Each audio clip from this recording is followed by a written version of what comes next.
Morgan Lightsey. Thanks for coming back onto the podcast. It's a long time no see. Yeah, what's up?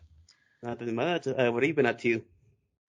Well, honestly, I just got over having the Rona.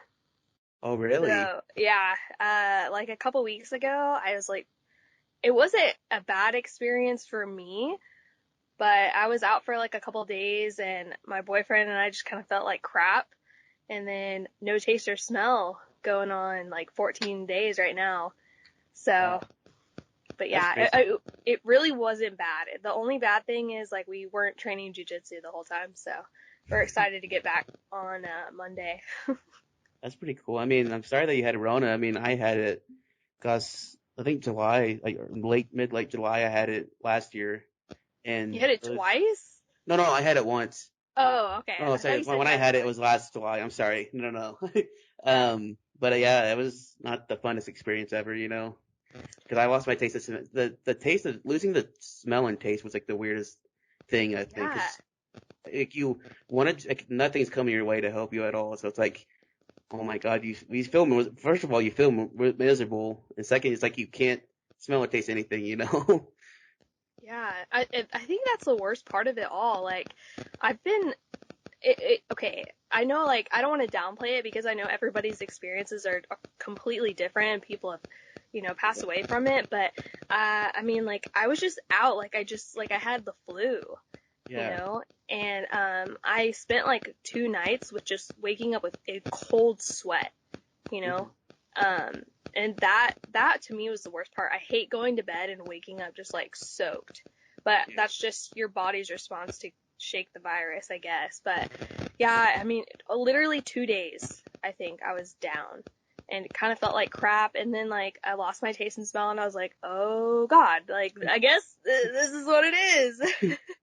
Yeah. When I had it, mine felt like mine felt like a sinus infection, Mm, and that was like a kind of like a mild sinus infection. It was felt like you just like when you first bring it on, it's like oh my god, my nose is kind of runny a little bit, and you feel that pressure. That's what it felt like at first, and then I was like, I don't know, it's probably just allergies. I kind of just like I didn't know. Then I started coughing a little bit. mm. I developed a little cough. He said it's different for everybody. I was like, I go get tested just to be sure, and better yet, it was the day I got the results is when I lost my taste and smell. So I was like, Oh my oh my god. gosh. So it's just all of it just came together.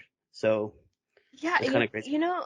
like when you're sick and your nose is just like stopped up and then you can't really taste as good because your smell and your taste are connected. Yeah. And I thought that's what it was at first. I was like, oh, like I was eating bacon and I was like, this is like, I could taste the salt in it. And I was like, wait a minute, I really can't taste this at all. Yeah. So it was so weird. But yeah, like I didn't really have like a cough. Like I had like a weird cough, I guess, for like a couple days while I was feeling kind of crappy. But yeah, it's weird. It's weird. Yeah. That's all I'll say about it. Is like it's just a weird virus. It is. It's definitely weird for sure. It's really for me. It's hard to put into words because I feel like you said it's different for everybody. So from my personal experience, it's like Mhm. a sinus infection. But there's people out here who've passed away from it. So it's like Yeah. you can have something simple, it's like a runny nose or losing your smell and taste, to something extreme. It's like one of those things you never know. You never know. Yeah, I remember my dad, Troy, he had it back like like a week before Thanksgiving, I Mhm. think. And I remember him calling me like, dude, this might be it for me. And I'm like, oh my gosh, you're so dramatic. That's kind of funny. So that's kind of funny because you bring up Troy. So people are listening. This is going to be kind of confusing. Um, Morgan has a dad named Troy, and I have a dad named Troy. So it's kind of confusing. So my dad, my Troy, he got it too. Him, and my parents got well, and I had at the same time. So yeah, it was one of those things. It was like all at the same time. We all got it. I think we went to Colorado and came back, and I was like, oh no. I was kind of the first one that got it. I was like, oh no, Oh kind of no. because we didn't know what to expect with it. But yeah, I got a ton of funny stories about Troy sometimes. I could probably bring up, but yeah, Wait, your Troy or my Troy? your Troy, my bad. About your Oh Troy. yeah. Well, both Troys, honestly, but Yeah, both Troys. So yeah, like we've known each other for a long time. Like we have. super long time, I feel like. Whenever I think back, like I have a time hop, you know what that is? The app that kind of like brings up Yeah. all your old memories and stuff. Yeah. Yeah, I got a high school memory the other day, and I was like, oh my god, that was like 10 years ago. Oh my 10 years for gosh. you? Yeah, well, okay, so I graduated in 2013, Yeah. I think. Oh, really? Yeah, I think so. I don't know. I'm 26 years old. Like, I don't remember how many grades you were behind me. See, I graduated in 2016. So, Really? yeah, I'm 23. I turned 24 in November. It's kind of crazy. What? Yeah, I'm Dude, getting that's old. so crazy. Yeah. I don't know who's letting me out the retirement home, but yeah. Yeah. I passed that like halfway mark to 30 and it hasn't like sat right with me yet. Like I don't want to be 30 yet. It's like Yeah. I don't It's, and I like people tell me all the time. They're like, "Oh, you don't look, 26." Like they're like, "You barely look like you're old enough to drink." So I'm like, "Okay, okay. I'm good." I always take those compliments too, because I'm halfway through my 20s right now. In my mid 20s, it's crazy to think that, it's like I was telling somebody, I turned 24 in November, and it's crazy to think that like 16 years from now I'll be 40 almost, and I'm like I'll be 40 in pretty much 16 years, which is wild to, I don't know, I can't just wrap my mind around it. You know what? I watched like a TikTok the other day that made me feel super old. Okay, are you ready for this? Ready? Tell me. Okay, so Finding Nemo, right, came out in Yeah, like '03. yeah, classic '03. movie. Mhm. So we were like, little kids. That was an exciting movie that came out for us. So the equivalent to Finding Nemo coming out from today is like when Finding Nemo first came out, or sorry, from when The Breakfast Club first came out to when Finding Nemo came out is like the same amount of time. What? So like Finding Nemo is like Breakfast Club timeline for some people. Like I don't have the exact dates, but does That's that not make crazy. you feel so I old? Makes me feel old. I never thought about that before. I turned 6 in 2003, so this is crazy. Yeah. Wow, Oh God. that's almost 20 years ago for me. That's crazy to think that. Wow, you made me feel old. Wow, sorry. Starting off on a super morbid note, but yeah. That's No. crazy. No, I remember like a lot of memories, especially I feel like there's been times where like I have to tell myself that I'm 23 sometimes and not like 19 or 20 because I still feel like I'm in high school at some point. I'm like, oh wait, I graduated high school almost 5, 6 years ago almost at this point. So it's like crazy for me to think that too, because I still remember seeing you around campus at Tascosa sometimes when I was a freshman. I think you were a senior when I was a freshman. I was like, oh, that's Morgan. He was like this really cool volleyball player and everything like that. So that's how I remembered you from high. Well, of course, we grew up together, but in high school, you're Yeah. this really great volleyball player from what I remember. Yeah, like how do we explain that? Like our brothers played baseball together. Well, our moms knew each other because they're Yeah, both from Hereford. yeah. So You know what the crazy thing is too? what's up? So I was just talking about my mom about this I think the other day. So my grandparents used to live in this house in Hereford, and that house they used to live in, every time we drive past it, like my mom's like, "Oh, that's the house that I remember growing up in for a little bit." That house, I guess, used to be across the street from, I think, your grandparents' house, and that's how my mom knew your mom, and then your dad knew my dad from high school, playing against each other, and then it's like all these different crazy things. Every time we go to Hereford, I'm like, "That's where the Lighties used to live at," like, not Lighties, your grandparents used to live at. I'm like, Yeah, "That's the crazy." Romans. Yeah, Ramos, yeah. That's just crazy that we know it goes back that far. Yeah, I remember baseball games and like the club team days, like Yeah. Wolfpack days, and Ariana, your sister, was just like my life size like Barbie baby doll. She like let me do whatever I wanted with her. Like I would dress her up, like braid her hair, like I don't Oh, know. Those are just like super super like good times, like good childhood memories. Like yeah. going like traveling baseball team days like was so fun. But yeah, she probably like hated me because I was just like bossed her around and she just did whatever I said. No, she probably loved it because she's still like that now. She's very much into doing her, obviously, all that crazy, all that stuff. But I remember those memories too of going to play or going to watch your brothers play and you being there and anything like that too, like traveling all the time. I feel like my whole childhood was just traveling for baseball games. It seems like for me, or a good part of it. And I remember even this. I don't know why I have this memory. I was going to bring it up, but your brother Taylor, when he played baseball at Tascosa, I believe he was there. Like you said, Taylor. So Morgan's brother Taylor played baseball with my oldest brother Anthony, and I don't know why I had this memory. Um, so we're at some hotel and we were swimming. We're at some out of town game, and I forgot what jersey number your brother wore, but He was number 5. number 5.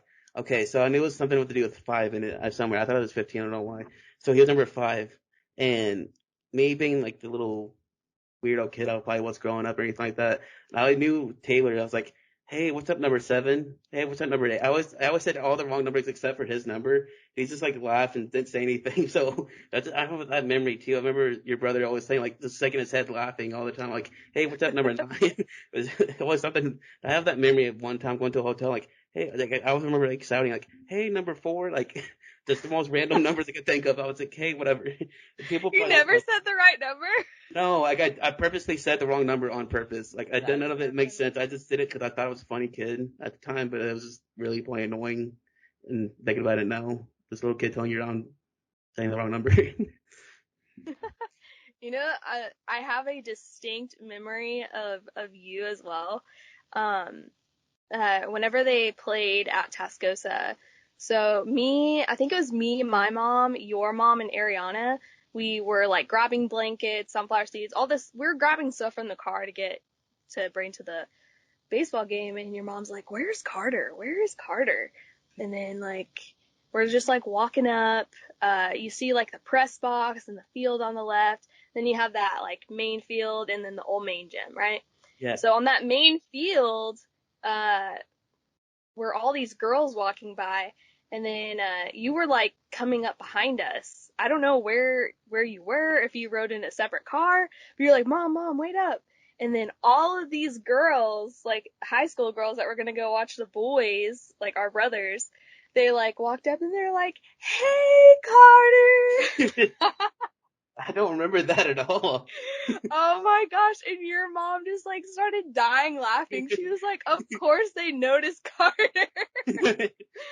And she's like, "There he is." Like, you walked up behind us, and all these girls were just like, "Hey, Carter." And then your mom, like, turns around, like, "There he is." Like, So I was walking behind you the whole time. These random like high school girls that said hi Carter out of nowhere. yeah, pretty much. They just all saw you coming, and they were like, "Hey." Anyways, yeah, I just have that, like, distinct memory. Like, maybe you can ask your mom if she remembers, but. Yeah, I'll bring that up. We I were have just this. walking up to the field and hey, Carter. And your mom's like, what? Oh, there he is. Carter, get over here.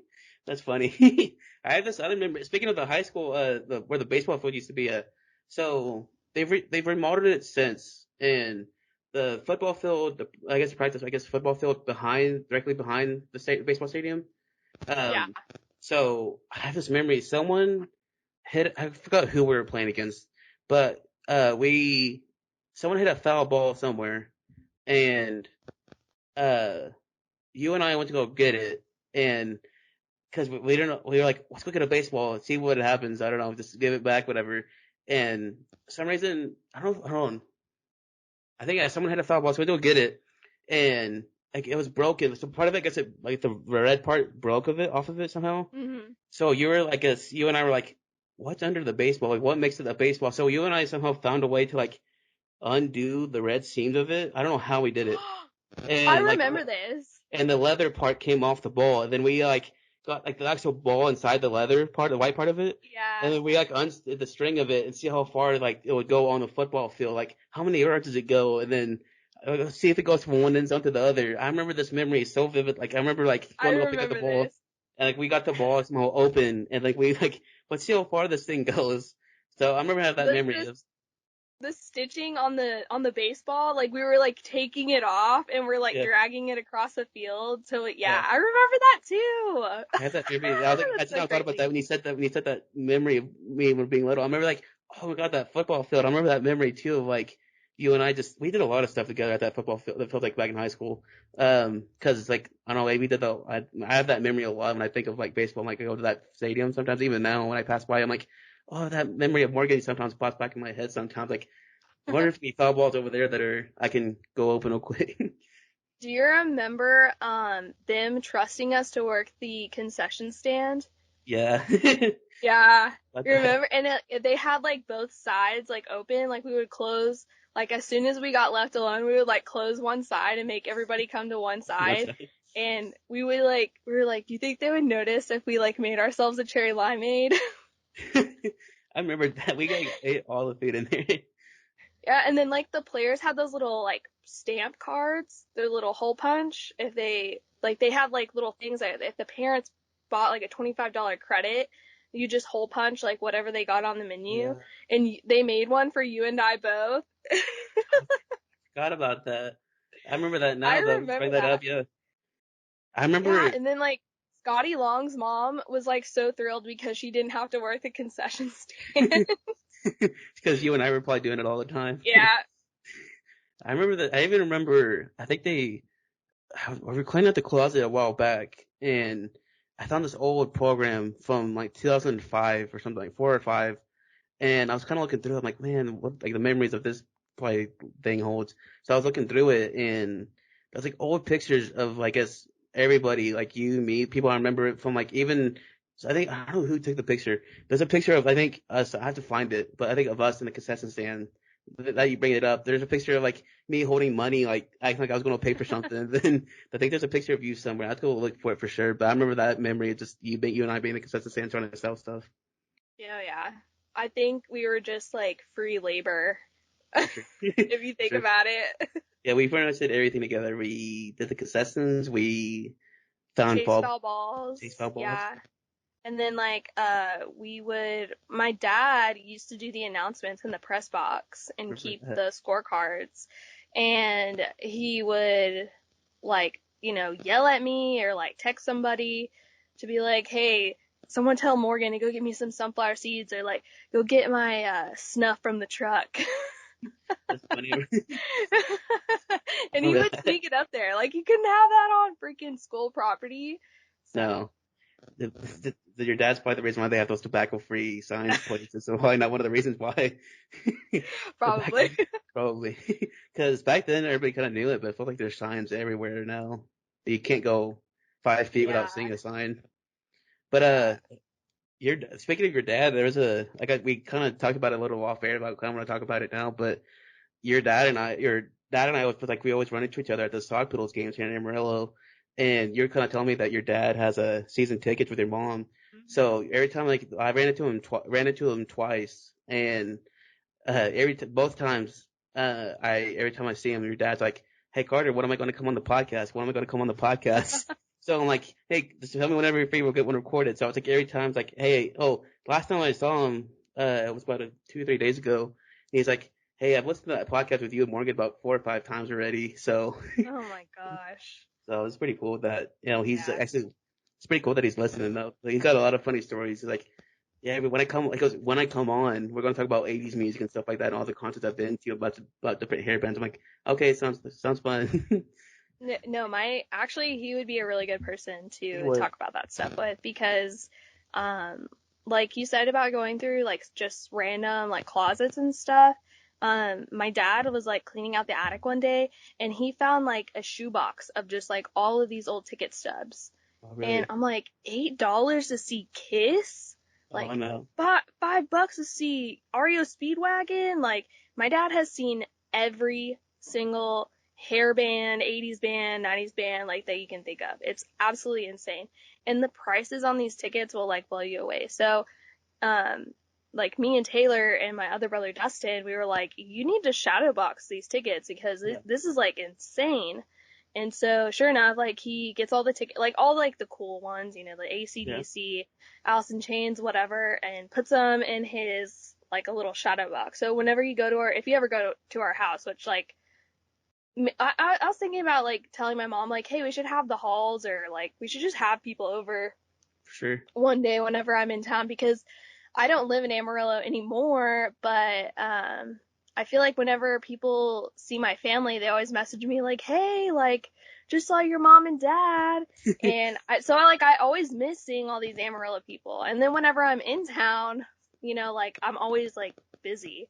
So Yeah. I never get to see anybody, but we should do something. But if you go in our basement, like, you'll see like the shadow boxes of like all these tickets. It's insane.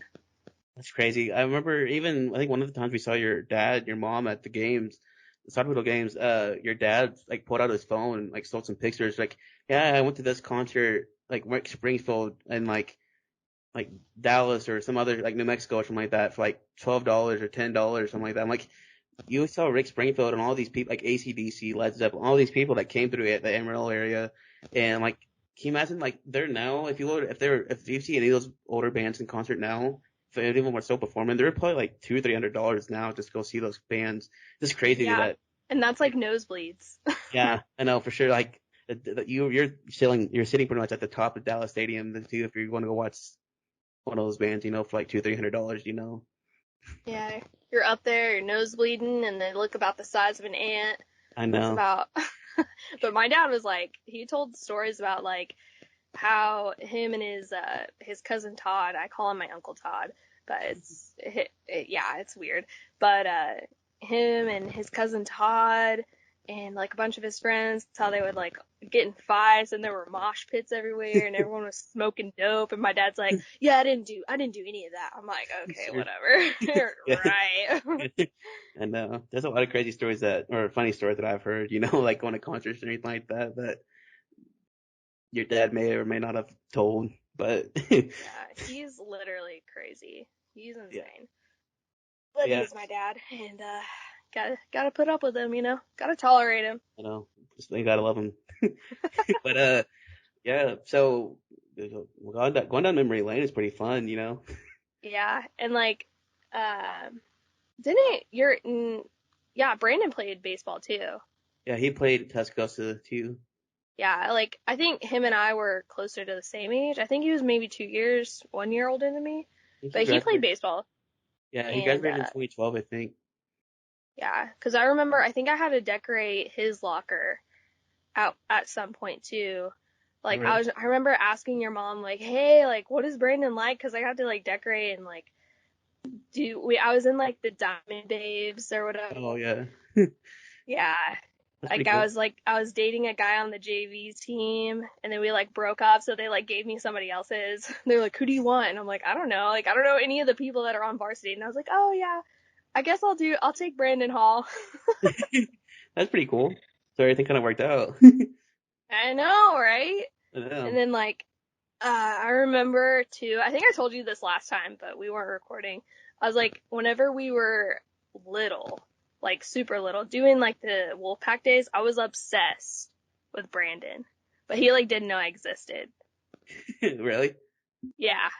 Like when we I were remember you little. told me, yeah. Yeah.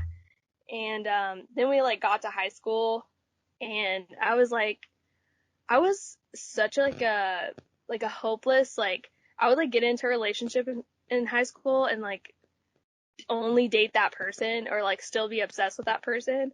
And then like I remember your mom was like, "Do you not have a date to prom? Brandon can take you." And he's like over there No. like shaking his head like, "No, I don't." Yeah. Yeah, he's been a super, I get like a little bit of introvert at heart sometimes. Yeah, I But felt yeah, so I just remember feeling so bad for him too cuz he was like, "I don't want to take that crazy girl to prom." Like, hell no. no, I think he would have won. I think if he really pushed him, I think he really would have won, and had fun. But I think he never went to prom. I don't think at all through high school. So yeah, I mean, I went once one year, but I was like, oh man, that's pretty fun. But it's just like the typical like a little bit. I was in my head, I was more like kind of the only extent I had with prom though was like what I thought and what I saw in the movies, but that was about it. And Yeah, then I went the like 3 times or 2 times. I don't remember, but I just remember going to prom for like 5 seconds and then immediately leaving.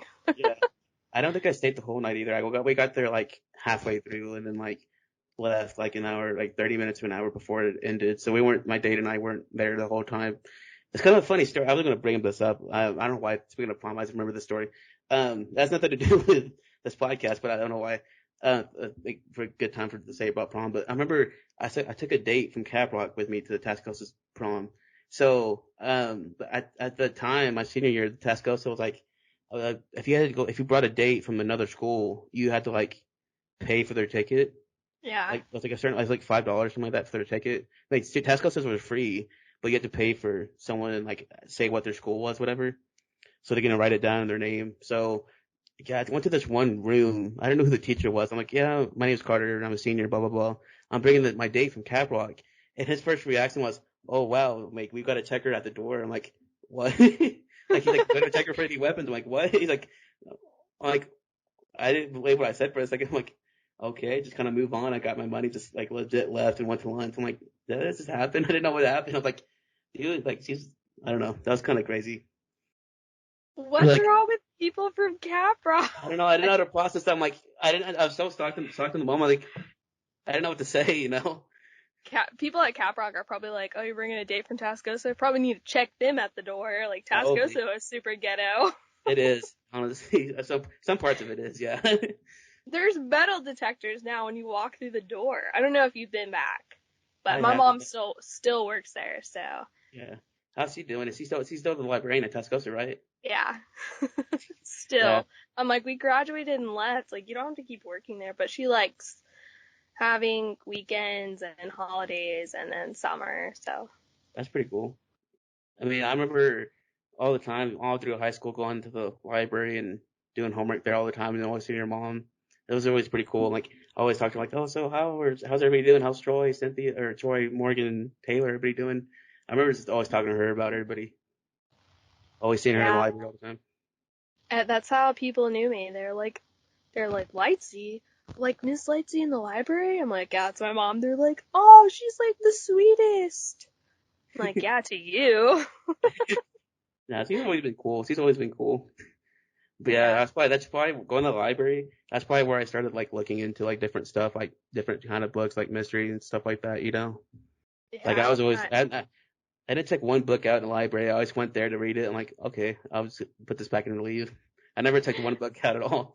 I was I like, didn't check a book out either. My mom was like super disappointed. She was like, ah, do you not have a reading list? Like, no, mom.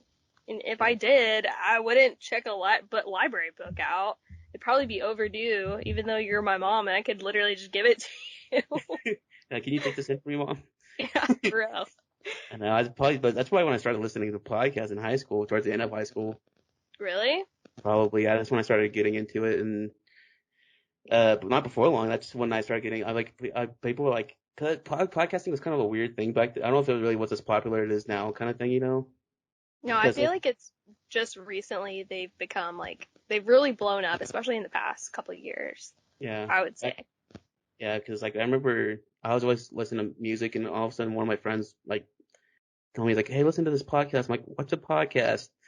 He had to tell me what it was. I'm like, "Oh, cool." And it was like some kind of podcast. I forgot the name of it, but I don't know if they're still around anymore. But um, I don't mean disrespectful, but like I don't know if they're still around anymore. But I remember listening to it. I'm like, oh, that's pretty cool. Then not before long, I just started listening. You know, this started here. Then another thing I want to talk to you about too is like this about which the plan of it. You coming on was to talk about this, but like was like true crime podcasting too and stuff like that. That's where I started getting the feel for it. That's where like more we talked about it last time where I got into true crime, but as far as like listening to true crime podcasts, that's where it actually kind of grew a little bit more. Like when I graduated Yeah. high school and stuff like that and anything like that. But yeah, that's where it's like, what? They have true crime podcasts? I don't have to watch anymore. I could just listen to it wherever I go. That's crazy. Do you remember like the first true crime podcast that you listened to? Not at the top of my head. I remember just like, because at the time for me, when I listened, I wasn't so much into one podcast. 'Cause I was just so like into so many different ones that it's more like I kind of bounced around until I found one that was kind of cool. But that was until I got into college, like more into college, like. But I wasn't more like I said. I mainly watched like the first 48 because that's what my grandmother watched growing Yeah. up. So that's what I always watched the first 48. That's as far as television. That's what I always watched. But as far as podcasting, I just listened to different ones. You know. Do you remember your first Yeah. one? Yeah, I do actually. One of my best friends from high school, Zoe Baker, she was like, "Oh my God, like you have to listen to this podcast. It's right up your alley because My interest in true crime came from my mom pretty much scaring the crap out of me whenever I was young. Yeah. And we would watch like the First 48 and Dateline and America's Most Wanted and um yeah, so like I was like super into it even though I was scared to death of like being kidnapped or taken or something like that. I'm not anymore, but Serial, have you ever heard of the Serial podcast? I think I have before. I may have listened It to an episode too. Yeah. it's super old and like I honestly think it came out in like 2008. I could be super wrong about that, but it was this crazy case and let's see, it came out in 2014. Okay, so I was like way off.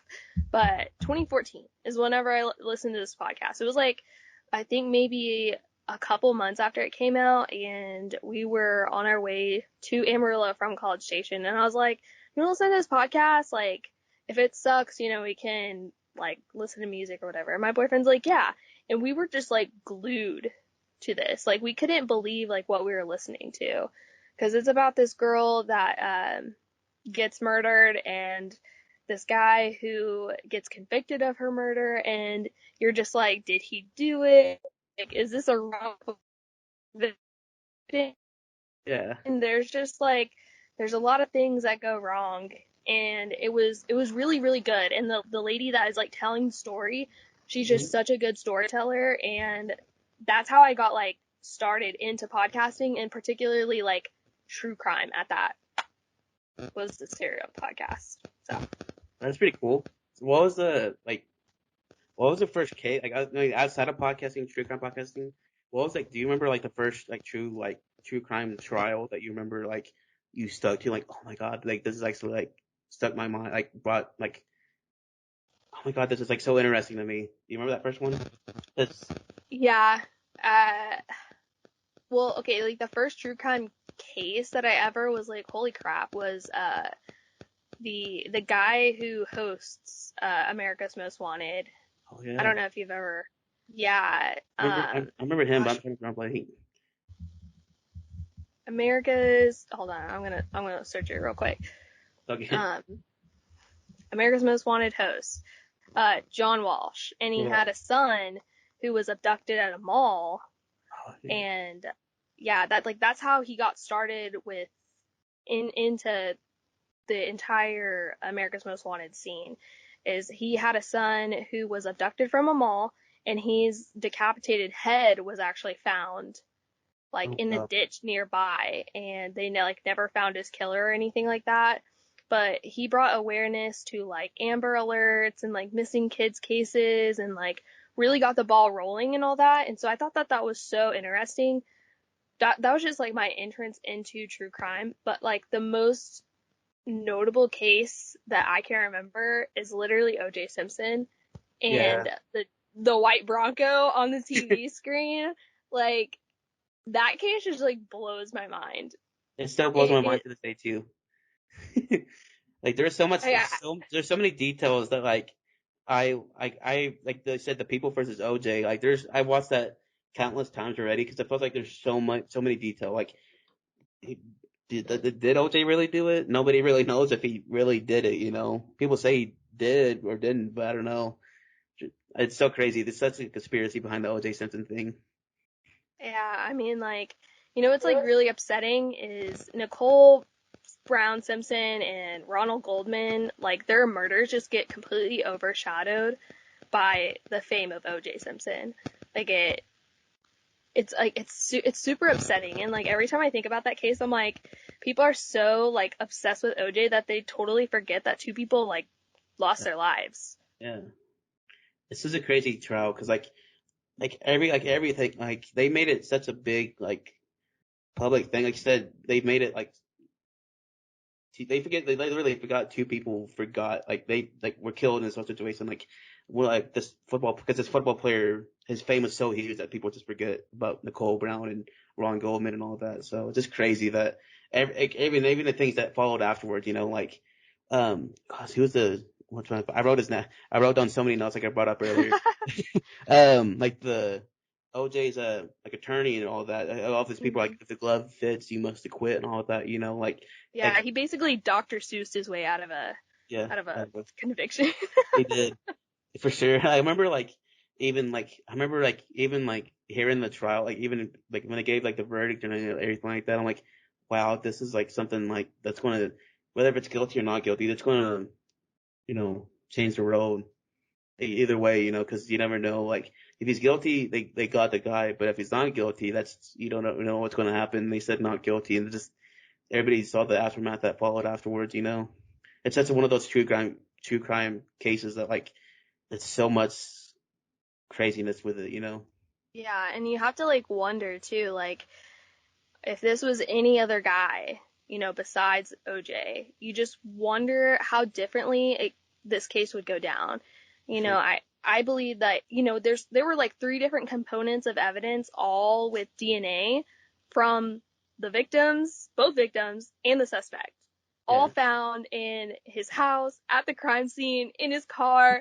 And like most prosecutors, like actually any normal person would look at that and be like, oh, this is a slam dunk verdict. Like, we got this guy.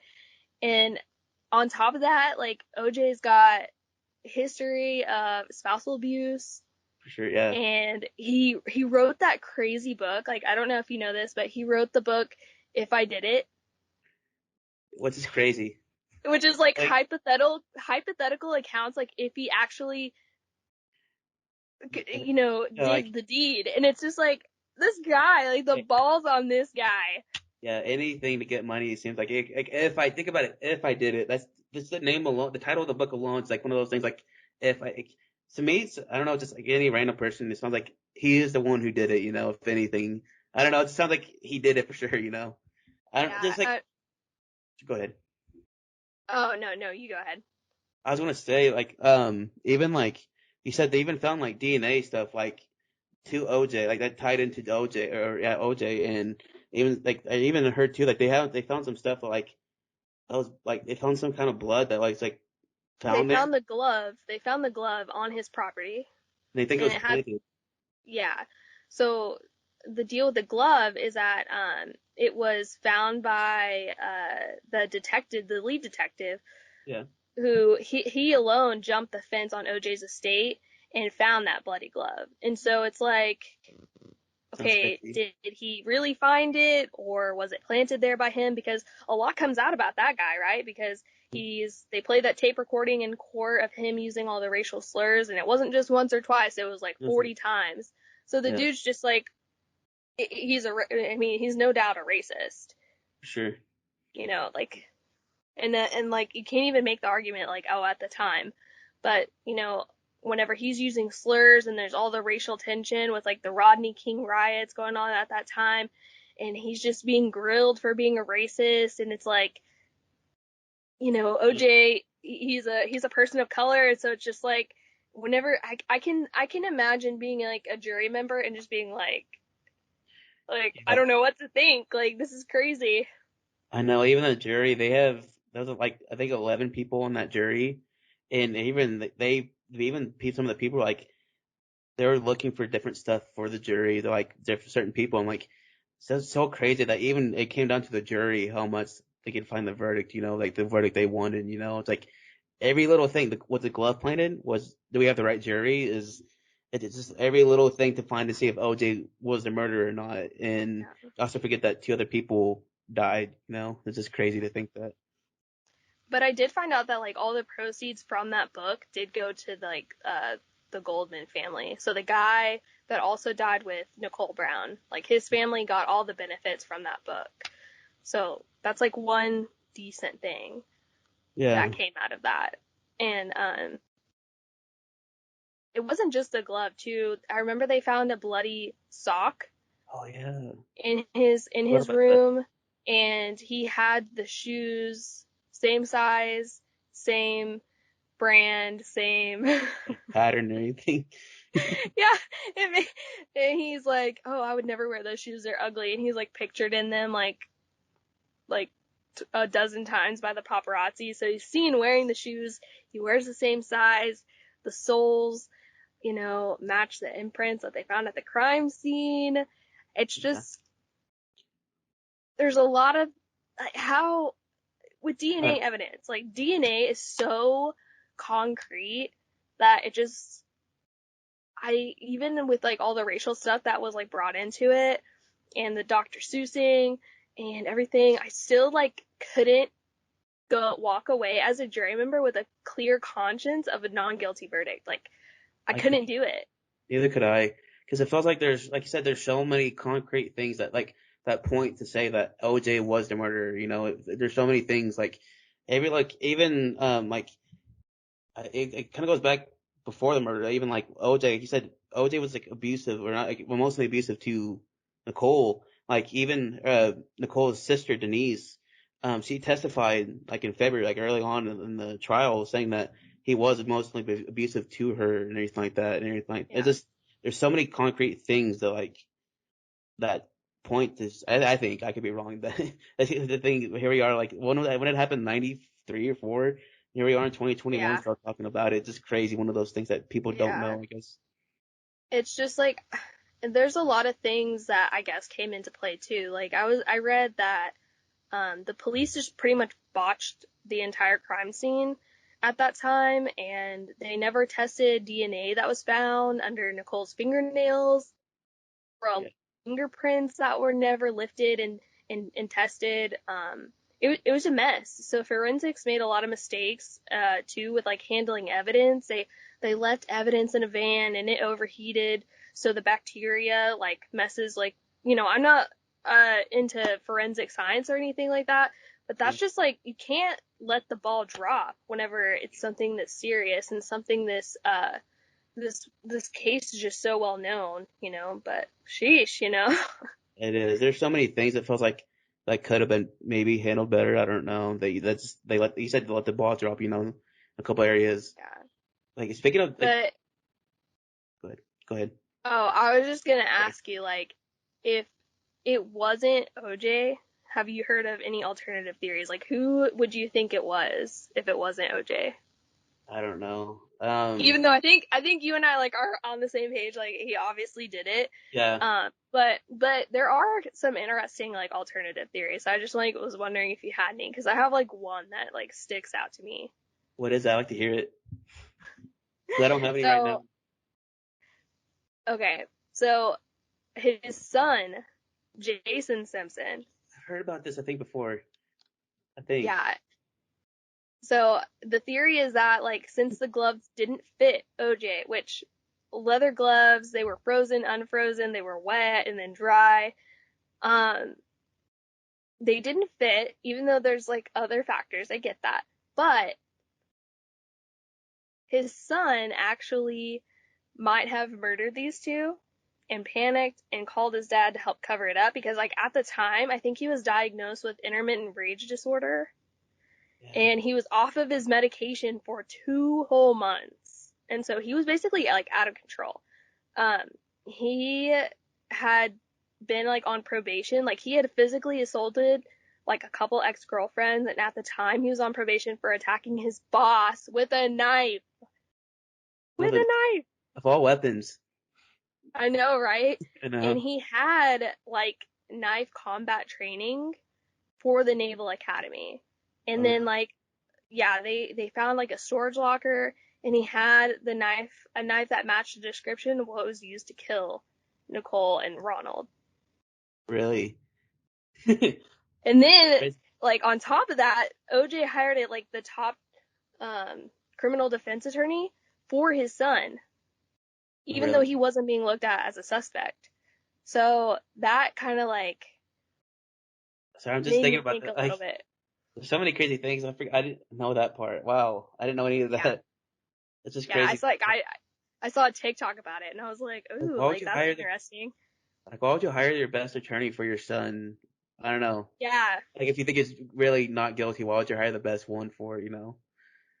yeah, That's crazy. super suspicious. Like I didn't know any of that until like I actually looked into it, and like most of what this girl was saying in the TikTok was 100% true. So You know what's kind of crazy too? Like, even like you said, like when they found Nicole and all that and everything, like they found like after like at the scene, and Ron or anything. Like they found him. They called. Obviously the cops got there and everything like that, and they called OJ to let him know. What struck me was like when they called him to let him know, he was like he Who asked killed the most her? weirdest question. He didn't ask like who did whatever. It's like what like he didn't, I forgot how he said it, but it's like he didn't even ask like, blatantly. He just said that was his first question. It's like what happened, whatever. Like who do you think did it or He something said like who that. killed her. Yeah, who killed her. Not so He much like didn't what say, happened. oh, Like how'd she die? Or like what happened? Yeah. it's more I like remember that too. that sounds so suspicious. Like everything points back to the Simpson family, like Simpson, either the son or OJ. Felt like one of those two had a big involvement in this murder somehow, one way or Yeah. another. After And hearing then the like theories, they found the matching glove too behind the house at that family friend, that Cato guy. oh yeah, Yeah, he was staying and he heard, he's like specifically, he gave that time. It was like around the same time frame that OJ had to, he like ate dinner at McDonald's, like did the crime, fled the scene, and in that window of the killing and him having to be back at the house for the limo driver to pick him up to fly out, it was around that same time where that the Cato guy was saying that he heard a bunch of weird noises going on. wow. I didn't know any of that part either. So I didn't either like he did it or was involved in, like he was involved no matter what. know OJ somehow or another was involved. This is Oh yeah. crazy. Oh yeah. There's another kind of changing. I mean, kind of changing cases a little bit. Another case that sounds kind of like a lot of involvement is the Casey Anthony one too. That I felt like there's some involvement there, and he got away not guilty on that one too. Yeah, like she's just like they're living proof that our system is just completely broken. It is. Like, cause we live in a world where Casey Anthony and OJ Simpson have more freedom than like Britney Spears. It is, yeah, And Bill Cosby too, on for top of sure, yeah. that. It's like, what are we doing that these scenarios we're living in? Like, it doesn't make any sense. But yeah, she pisses me off. She's just a prolific liar. Like Yeah, every single interview that I watch about people that have had even just like a slight interaction with her, they all talk about how she's just a huge liar. yeah. It's just such a crazy case because I remember, honestly, I was born like when OJ happened. I wasn't born for that one yet. I was born until '97, so a couple years removed from that one. But I specifically kind of remember more vividly the Casey Anthony trial because I think it happened. I forgot when the trial came out. The verdict came out. Excuse me. I remember like actually being on like watching it on TV, bits and pieces of it, like watching it, like wow, is this actually feeling like kind of making a correlation? Like these are probably some of the other people, not so much to the same extent, but something along the line was like along the same way. Like these are probably the same people who felt the same way when OJ felt. Like there's some Yeah. correlation. Like they're like we want these people. They know they did it. Like they know for sure. Like there's stuff that says they probably did it, and then they just come up with a non guilty verdict. It's just crazy that there's people out there, like who can just get away with it. Sometimes it seems like. Yeah, and like I don't know what the deal is about just these people that are being charged. If they have just like anything interesting about them, like with OJ, he was an NFL player, like he was a big time football player, he was on the Hertz commercial, like he was the Hertz guy. People knew the face. Yeah, And if people are enthralled with whoever is on trial, it seems like they're lenient. Like I don't know what it is yeah, about, and like I don't know what it is about Casey Anthony. Like people were just like obsessed with her. yeah, Not even the fact that she was a potential child killer, right? yeah. They were just like obsessed with the way she looked. Like she was just like this party girl, and people thought that was like cool. It's like, no, Oh, like get better idols. These people are not cool. They're not interesting. They're killers. Like what is wrong with y'all? it is that some of the like there's some weird people out there who just have these people for role models. It's so crazy. Like, I think when the whole thing would happen with Casey Anthony and her daughter, I think she was 22 or something like that when it happened, 22, 23. And I'm Yeah. 23 now. It's like, I can't even fathom all of that going on in front of me. It's like, how could you do that? Like, how could you have, one, how could you do that? And two, like, you have that as a role model? Like, are you, like, it's crazy to think that nowadays, And we're Yeah, only and like, like That's over a decade ago, like 15, hmm 10, 15 years ago that happened. Yeah, the trial was in like 2011, Yeah, 2010. But it was like the trial happened like a couple years after though that Kaylee died, right? yeah, I Yeah. think so. Yeah, But and then dude, her parents just were actively defending her, even with all of this that came out about how Casey was like abused by her dad, and her dad's like in court crying, and dude, yeah, like, I don't know, she's obviously a sociopath, for sure. right? Yeah, Or maybe even a psychopath, because I don't even think she expressed like any regular emotions. any sorrow or anything like that or anything. Like even if you didn't do it for sure, you have got to feel sad at something, or some emotion about something.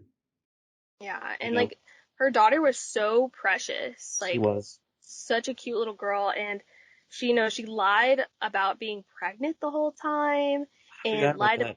Yeah, she totally I just forgot like about that. was pregnant, and people were like asking her about it, and she was like, "No, I'm not pregnant." Her That's crazy. coworkers, her parents, like I'm telling you, essentially every single person this girl came in contact with just talked about how she was a huge liar, Yeah, and so the fact that all of these people have come out and they're like, yeah, she's a liar. yeah. Yet she doesn't get, I don't know. That's. I think the whole trial was kind of wild in its own little way, because like there's something like even I forgot that she said that she was pregnant and everything like that. It's even okay. Let me ask you this: what do you think is more okay? What do you think is more wild? The fact that she lied about being pregnant, or the fact that OJ came out with a rap video? Because do you remember OJ? I don't Oh know if you God, remember I that or don't even. not. OJ came out with a rap video, and there's even I think a resemblance to Nicole in the video after her death, which is completely wild. I didn't even know that. I really Yeah. didn't. Yeah, legit came out with a rap song. I can't tell you the name of. I'm drawing a blank on the name. You can probably look it up, but OJ legit had a music video, and I think I heard there's some resemblance to Nicole Simpson in the video. This is like 10 years ago, like 10, 15 years ago that this happened. Is it like? This may have been before he went to jail the second time, because he went back on trial for stealing like his memorabilia. He went to jail for that one. Yeah, I think the rap yeah, video I came remember up before that. that one. I think the video came out before that one or after. I can't remember. Oh my gosh, like I feel like that obviously to me is more shocking because I didn't even know that, but Yeah. he is. I remember I followed him on Twitter. He got like a Twitter account, and people thought it was like the craziest thing. And Barstool was like tweeting about how crazy it was, and he was like actually posting long form videos about his opinions on like major events that were going on. And yeah, I'm just like, how did we get here? Yeah. It's such a crazy time to be alive. That we got Yeah, OJ Simpson posting all these different videos and everything like that on Twitter and everything like that. It's just crazy. Crazy times. The fact that OJ's free right now, we got Bill Cosby free right now. So all these crazy times, all these cryptic things. Well, but yet Joe Exotic is still in jail. oh my gosh, I love that man. Yeah. I You want to hear love some? him. Okay, so I might have to edit this part out. So did you hear what happened with Joe Exotic? Did you hear what Joe Exotic Uh, was in jail, right? yeah, You know, yeah. you know where he's in jail at though. Uh-uh. I think he's here in Amarillo. What I've No heard. way. Yeah, my little sister, Wait, Ari, my Randall or Potter County? Cause uh, my dad works at Potter County, so it'd have to be Randall, right? I think so because my little sister, she works at Ariana's. She works at the dentist place, and she was like, yeah, I guess one of her coworkers went to go. I guess they called her out to go clean some like people's teeth like at some jail one day, and the coworker came back like, hey, you're not gonna believe whose teeth I just cleaned. People at work like who like Zoe Exotic, that guy from Tiger King, whatever on Netflix, and like no, you did, and everything like that. Like yeah, it's just on the forms it said Zoe whatever his name is. And it's like crazy that I don't know if he may be gone. If it's true, if it's true, he may be. He, I heard that. Okay, no, I think you're right, but I heard that there was a lot of displacement for inmates in Texas in general because of COVID. yeah, So like I know like the Dallas Fort Worth jails, they were displacing people because there was like a COVID outbreak. And so they were not even going to surrounding counties. They were going to places like Amarillo and stuff like that. So it might have been just like he was there for just a certain amount of time. But I totally believe it. It sounds Like it in could happen. typical Amarillo fashion. We would be hosting Joe Exotic. Can you imagine? I heard they're making a new season or something like that. Can you imagine if there's any Amarillos in the new Tiger King season or series? I can only imagine him talking about Carol Baskin all the time. Yeah, apparently she's taken over his zoo, and the guy that took over that pretty much like made Joe Exotic sign away, that Jeff guy. Oh yeah. Yeah, like he's in jail. Oh really? And then like they got outed and exposed for like mistreating their cats and stuff like that, but yeah, Well, that's that's a whole I other thing don't in itself. oh yeah, totally. But Yeah, that was a good COVID memory. Was when that came out. for I sure. I love Joe can't. Exotic. Free my boy Joe Exotic. Uh, free He's Joe. a Hashtag free stunner. Joe. For sure. Hashtag free Joe. Everybody put that in the comments in YouTube if you want. Yeah, If totally. that takes off, I swear that's gonna be the most weirdest hashtag to ever take off. But the other thing that kind of went wild, I guess that kind of happened. There was a trial that happened was the I think the Night Stalker one that kind of Oh happened. yeah. If you remember, yeah, that kind of came out during the COVID time too, a little bit towards the end. I think. Yeah. Yeah, did you Richard. ever watch that one? Yeah, I did. The whole storyline of like, are you talking about the Netflix documentary Night Stalker? Yeah. Yeah, I liked the storytelling aspect of it from the detective that it would eventually arrest and convict him. Hmm. Um, like basically two kids that were the same age growing up with two completely different lifestyles, and Yeah. you know, one was Richard Ramirez, one was the other guy that ended up catching him. But yeah, Richard Ramirez like he really grosses me out. Me too. Um, listening to witness testimony talk about how he had like he had body odor and like Yeah, everything. I remember messed up what teeth. one of the first episodes I remember was talking about that little girl, how her parents were killed by him, and then he took her, like Richard took her, and all the stuff that she went through that night, and pretty much so it's like, oh my god, there's so many. This guy was so just like messed up everywhere, you know. It's like this is one of the most messed up true crime things I've ever seen. Because at one point I remember, um, everybody's gonna go and make fun of me who listens to this. So I remember like one point I think I was watching it alone one night at home, and like my parents went out of town for something, so I was like all alone pretty much. Like I didn't have any plans that night going on, so I'm like, sure, let's go watch. I've been watching Night Stalker. So like, I'll watch an episode of it. And that probably was like one of the most weirdest episodes I saw. So I was like, oh my god, like one of those things where like, okay, there's something that's going to break out anytime. You know, that paranoia kind of built in my head. I'm like, oh my god, not, Richard Ramirez is right behind the corner somewhere.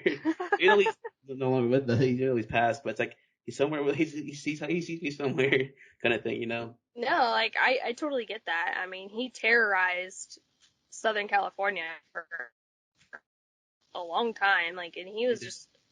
he was killing people left and right. Like, to be completely honest, not to be gruesome or anything, but yeah, I looked into mind. Mhm. Yeah. I'm sorry. Yeah, that's like my hello. Sorry, you broke up for a second. I'm like, oh, Oh, here's the sorry. good. I'm sorry. I'm like, I couldn't hear you, but I could see you, but I couldn't hear you.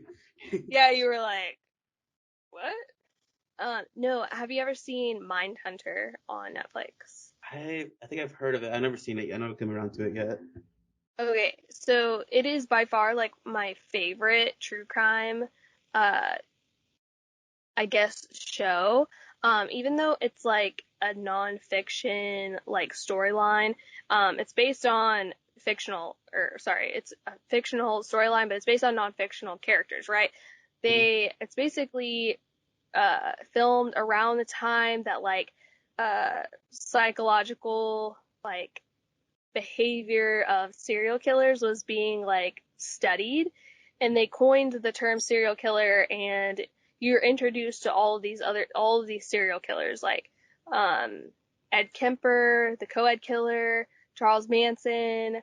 You get introduced to all these people, and you're following the FBI, the two guys in the FBI that are studying serial killers and developing profiling. So it's really, really interesting. It's like one of the best shows I've ever watched. And, yeah, I'm like, sorry, I'm like lost in where I'm going with You, this, but you could, studying the psychology of serial killers, because with Richard Ramirez, I thought like the thing about him is like he was like killing people, but his killing like progressed. Like it went from like basic home intrusions to then like just basically cold-blooded killing, right? yeah, And then it got more gruesome with him like cutting people's eyes out, like yeah. taking like trophies and stuff like that. But he in particular had major head injuries I when he remember was that. younger. Yeah, from his childhood. I remember that. Yeah, and then like I think whenever he was 13, he actually like witnessed his cousin shoot his wife like in the face, point Yeah. blank. That And probably so, traumatized him big time. yeah, not to like sympathize with him, but I think it's really interesting to learn about like the psychology of these killers, like why do they kill? Maybe it has to do with his brain injury, maybe it has to do with like all the traumatic things that he witnessed when he was younger, because those things like actually do, or they have a big part in how these people have turned out, obviously, whenever they're just like killing people. But yeah, like he got me really interested in like the why, I guess, like why are they doing this? Like what the hell is going on? What's wrong with these people?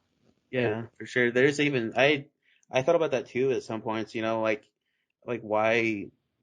Like I even got to discussing with it with my brother Brandon just a while the other day because I don't know how we got into the topic of that part aspect of it, but we're just talking about something and of course the conversation just kind of went down from there. But we're talking about like why do why do like why do these people like do these things? Like what's like you said, what's the why of it? Like there's something that's got to be happen at some point in their life to just not that I'm not trying to like you said sympathize with these people because they did horrific things in their lives, but like what did they do? Like did they see something? Did they go through something as a younger person that just like bam all of a sudden now they're these serial killers? It's just the most weirdest thing ever. Like just out of nowhere they just felt like oh I need to go kill this person. Yeah, like him and a few others. Like I know Ed Kemper is one. Um, William Wayne Gacy, like the clown killer. Yeah, There's a few others that I can't really think of right now, but the similarity between Richard Ramirez and a few of these other guys is that they had major head injuries when they were young. yeah, So I don't like, and it's like you have to think like what part of the brain, like I just don't think it's studied enough. I think it's studied to a point where we can kind of understand like, yeah, if you have like a pretty traumatic injury or an experience when you're younger, it can majorly affect like how your brain is functioning, whether or not you have appropriate emotional responses to traumatic things. Because I think in his case, whenever he saw his cousin murder his wife, yeah, he wasn't like terrified. He wasn't feeling like remorse. He wasn't feeling anything. He thought it was interesting. yeah. So Because it's yeah, just like like you have to think like we need to spend less time thinking like, yeah, like these crimes are horrible because obviously they're horrible. We need to like spend more time on like why the hell is this happening and how can we prevent more people like this from walking, you yeah, know, in our yeah, communities. Like it's weird. for sure. It definitely needs to Losing be my researched. voice. You get so even like you said, it definitely needs to be researched even more because it's like what when you were bringing all that up, like your brain was it a brain injury and all this stuff.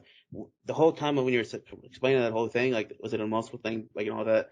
The first thing that came to my head was Aaron Hernandez. That's the first thing that came to my head because like a football player, O.J. Simpson, all these different people who did all these things, went out and murdered people, like football, they make all that contact they have with their head. And if we don't know, like we're knowing more about CTE now, but it feels like it just only became prevalent like in the like decade or so because like people are studying their brains after the fact. So like Yeah. so it feels like with like Aaron Hernandez thing after he went out and murdered Odin Lloyd and all these different people, you know, like in Florida when he was in college and all these different wild things. He's just going out there and just killing people. And who Yeah. knows, only Lord knows how many people he's, you know, hurt or, Yeah. you know, because of his brain, the football. Well, and like with Aaron Hernandez, like he's interesting too because allegedly he murders two people and then goes on to play an entire season of professional football. Like, what? I And I know. think and like I totally agree with you. Like the biggest question with him specifically, and I know we're like jumping onto I feel like that's a good we've been jumping all over, so I don't really care. But the biggest question with him is like why? Like what possessed him of all people, somebody who had everything?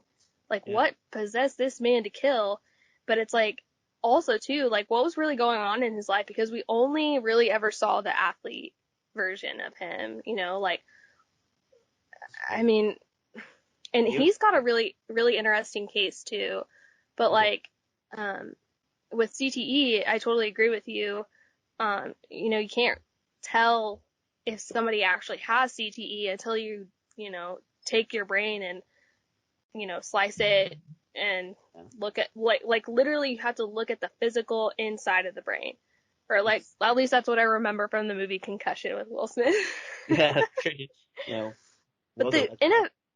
the NFL is also guilty of enabling minor bad behavior, you know what I mean, when it comes to like drug use and they let athletes get away with so many small things that it almost seemed like with him it was inevitable that something even worse was going to happen.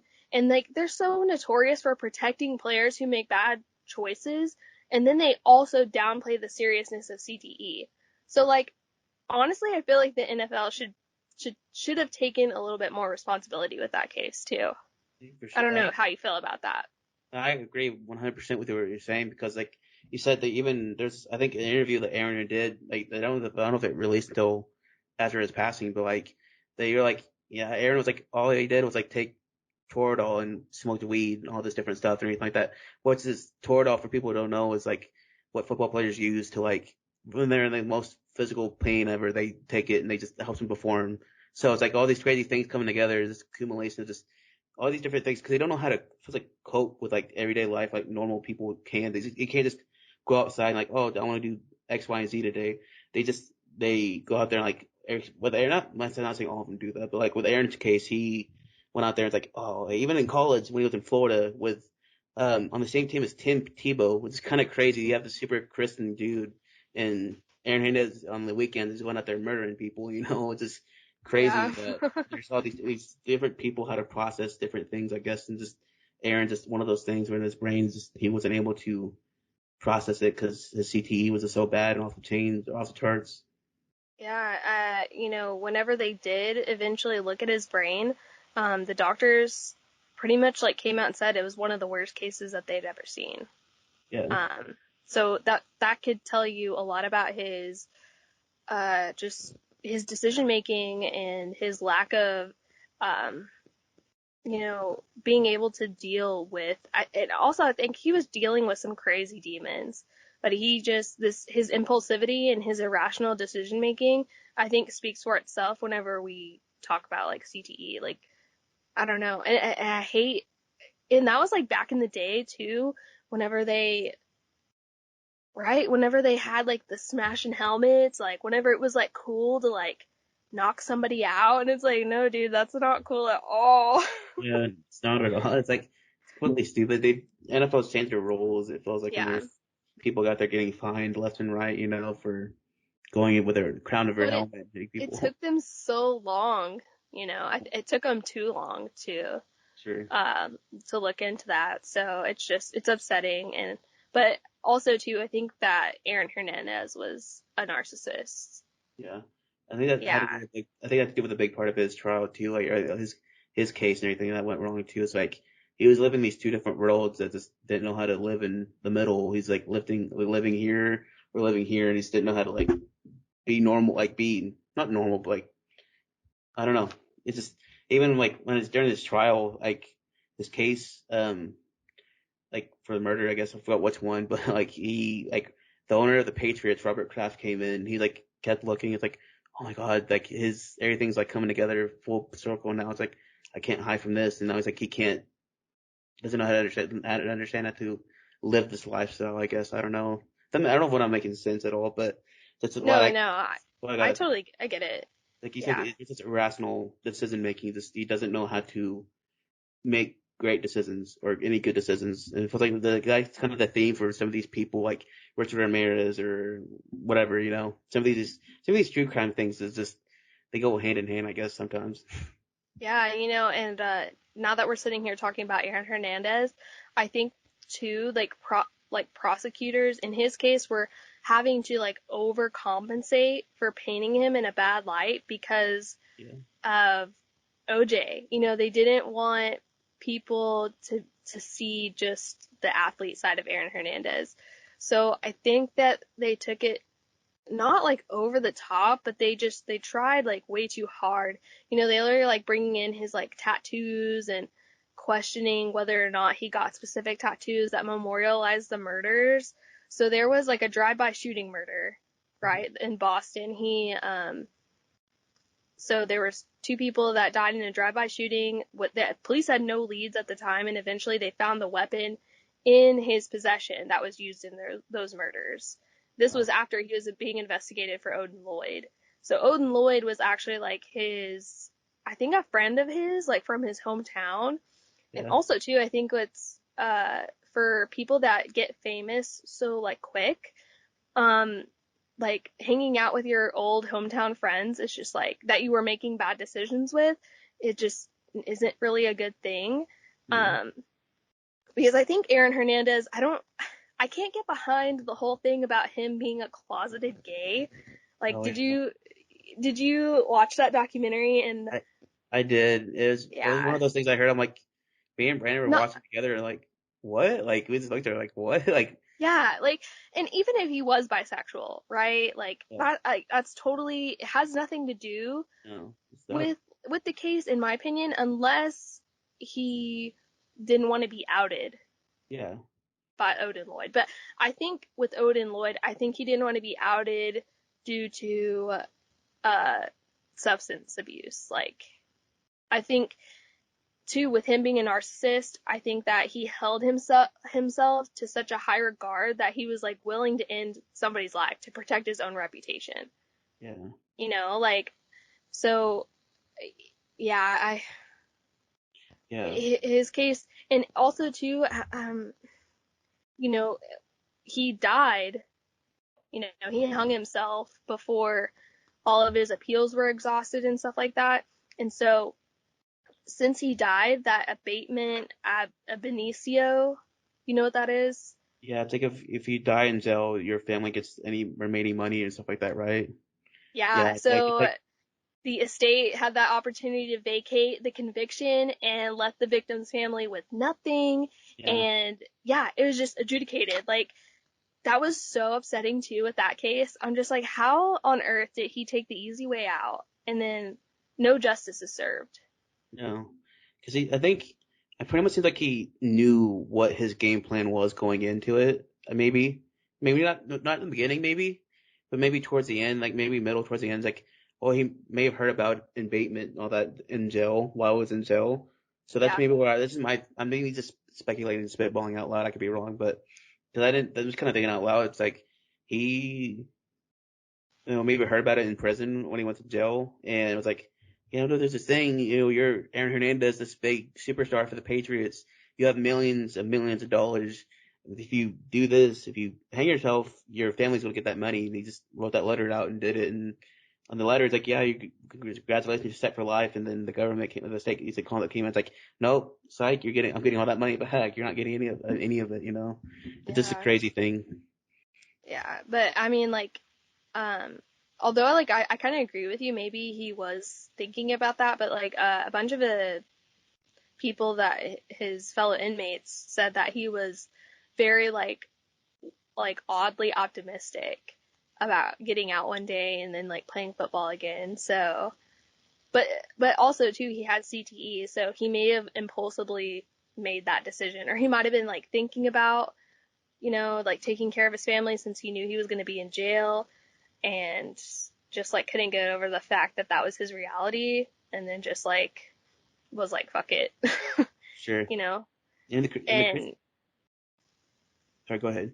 I cut you off. Go ahead. oh no, I feel like Sorry. I'm talking a lot, but yeah, with him too, it's like the whole why, the question of why, like why did he do it? It's like something that we're never gonna know, right? Because everybody that was involved is dead. Yeah.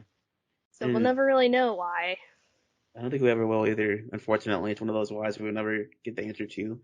But even like they said, I think he was found guilty the first time. Most people may not remember this. He was found guilty of the murders. I think of the old Lloyd. I don't know if he was found guilty of the old Lloyd one or just the other ones that he's like just brought on for. But he was found guilty on one of them, one of the charges, and then he appealed one of them. I guess in the Hmm. appealing process, they're like, okay, this is your last chance. He hired an attorney. It's like, this is your last chance. If you're guilty, you're in here for life. No more chances after this, pretty much. And crazy thing is too, most people may not remember. If I remember correctly, the person, his attorney, he hired a new attorney when he appealed it. The new Hmm. attorney was the person who helped Casey Anthony get off. Yeah. Yeah. And what's is crazy, like most people may not know that. It's like the guy, I've drawn a blank on the guy's name who helped him. I don't remember either, but I know his face. Yeah, me too. He's like an older guy, and he's like Hmm. he's told Aaron the same thing. Like if I can't, I goes I try and help you as much as I can, but I can only do so much kind of thing. And like after that, it's like after the decision's made, it's been made. No more. No one can help you anymore. And I guess during the whole appealing process, that's when the whole abatement thing happened. So no one really got their answer as to why, or just a lot of unanswered questions. Yeah. And like, uh, with that too, like the judge had to overturn that conviction. So, which means that like in the state of Massachusetts, right, Aaron Hernandez was no longer a convicted murderer. No, Yeah, it's wild. but I think the state law was rewritten because of that, because there was so much outrage over that, and so he eventually gets reinstated, or the conviction gets reinstated, and then they rewrite the law so that they get rid of that stupid abatement. Yeah. So just So, Because some things have just changed in the state of Massachusetts. I cannot speak. I'm sorry, because of Aaron Hernandez. It just not just because of Aaron Paul, but just because of future events of what happened with Aaron Hernandez. If that makes any sense. It's kind of weird how some of this true crime stuff kind of ties in. It's like, oh, this goes here, this goes here. It's just there's some ties in somehow with like the guy who helped with Aaron Hernandez was the same guy who helped Casey Anthony. It's just wild. Like yeah. there's some ties in that way. It's just kind of weird. And if you have you heard anything else that's kind of weird like that as far as like true crime stuff like that? Like what do you think the weirdest, like not weirdest, but like what do you think the most off the wall like trial or true crime thing you've heard before in a nutshell? The most off the wall case I've ever looked into is probably The Making a Murderer. Oh yeah. Stephen Avery and Brendan Dassey. Whenever I think I know something about that case, something else comes out, and I used to have a pretty solid theory, and then more and more stuff comes out. I mean, the truth eventually comes out, right? Or that's Yeah. what I like to believe, but You, uh, Maury? into a tornado. I'm sorry, you kind of broke out there for a second. Like you That's froze for a okay. second. I don't know if it's just me, my end, or what. It could probably just my end. I'm sorry. Hold on, let me. I'm gonna plug my computer in, but I have like as much time in the world. Sorry, you're gonna have to edit this probably. No problem. No good. Let All me right. grab my charger real quick. Okay. No problem.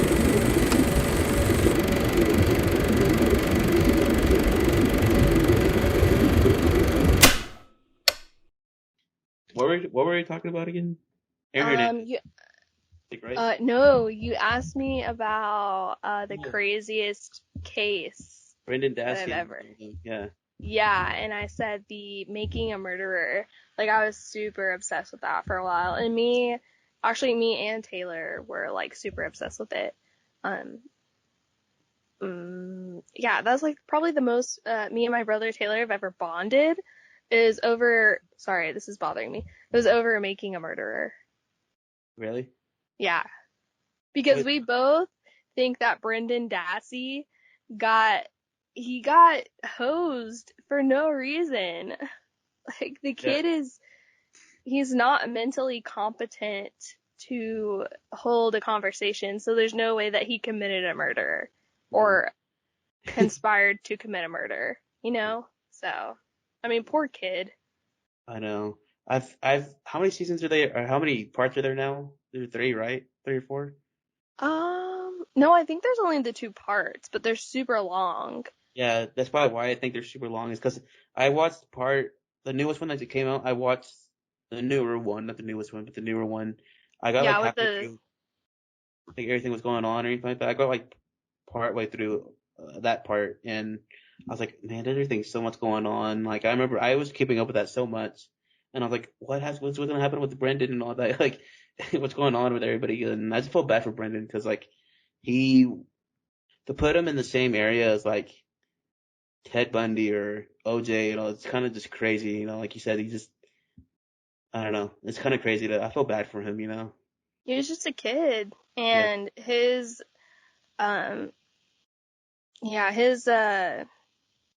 interrogation is just like, I think that that should be used, as, uh, like a prime example, like, hey, this is totally coercing a confession.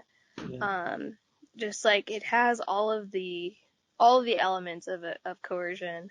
I mean, the detectives aren't getting the answers that they want out of him, so they're feeding him yeah, specific details of the crime and the crime scene, and uh, yeah, that one's super upsetting to watch, and to know that that there's cops out there that don't care about actually finding the truth. They just are trying to score conviction.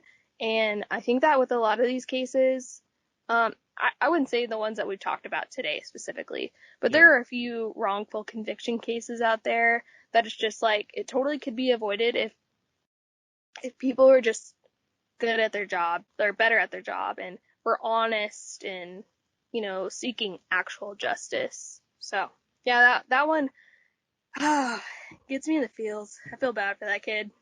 me too. It feels like you said, you're feeding him information. It's like I think they were interviewing him or giving him questions, they're questioning him, and they're like you said, giving him information that happened at the scene and everything like that, and they're like, it's like, yeah, I think I could have done that. Maybe it's like I felt bad. It's like they're making him feel bad, and he's probably gonna, of course, he probably thinks he's guilty for doing it and everything. Just all this crazy stuff that just went on. Like I feel bad. Like you said, that's one of the most things that like you said gets me in the feels too. It's like makes me feel bad for him. Still only a kid. Yeah.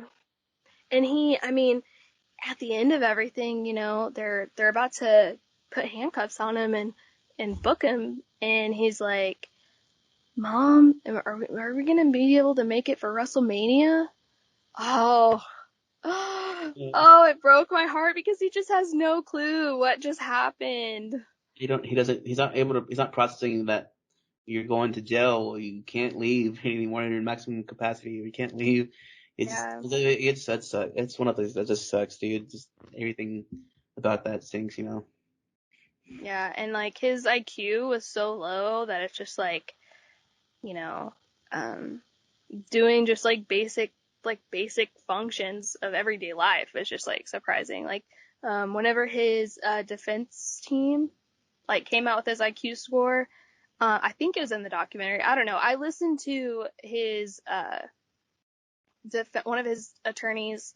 Her name is Laura Nyrider, Okay. and I follow her, and she has a podcast about wrongful convictions. Whenever she was explaining his like how low his IQ was at the time, especially at the time that they were um, interrogating him, I mean, I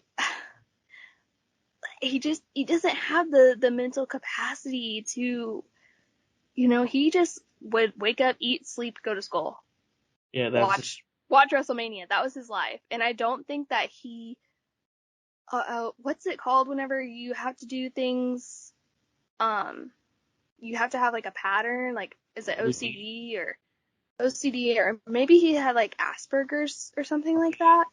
Yeah, I Yeah, know. where breaking his routine is just like not something that was normal for him. So So you're literally taking him out of his comfort zone and putting him into something that's completely the opposite of what he's used yeah, to.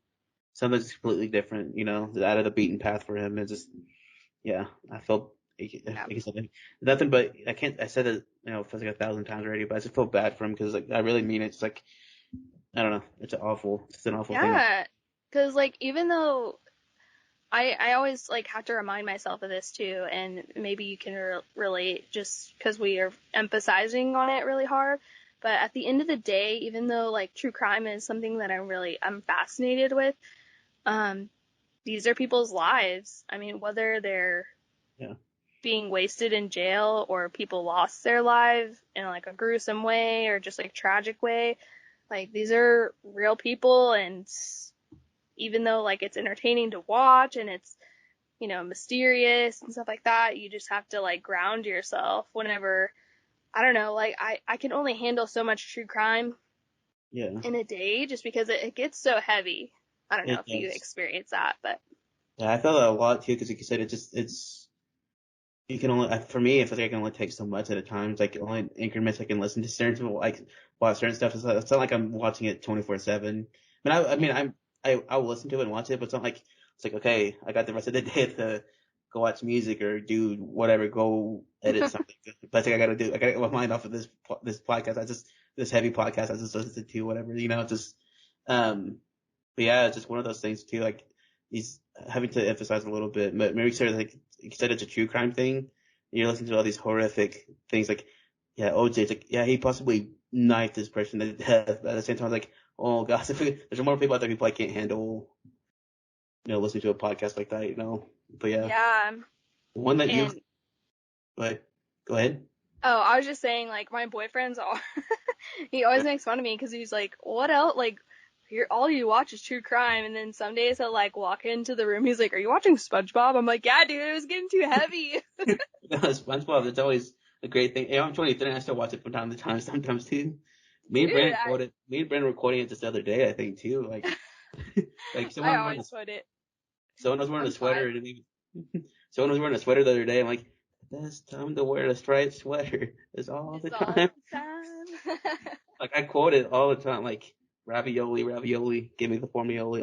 I can quote SpongeBob, even though I'm 23 and I sound like a loser saying it. I don't care. No, SpongeBob is the best, and I will die for SpongeBob. I stand SpongeBob, so I'm not Yeah. judging. I did the same thing. So this is something I was going to ask you. Kind of uh one podcast that you got me into.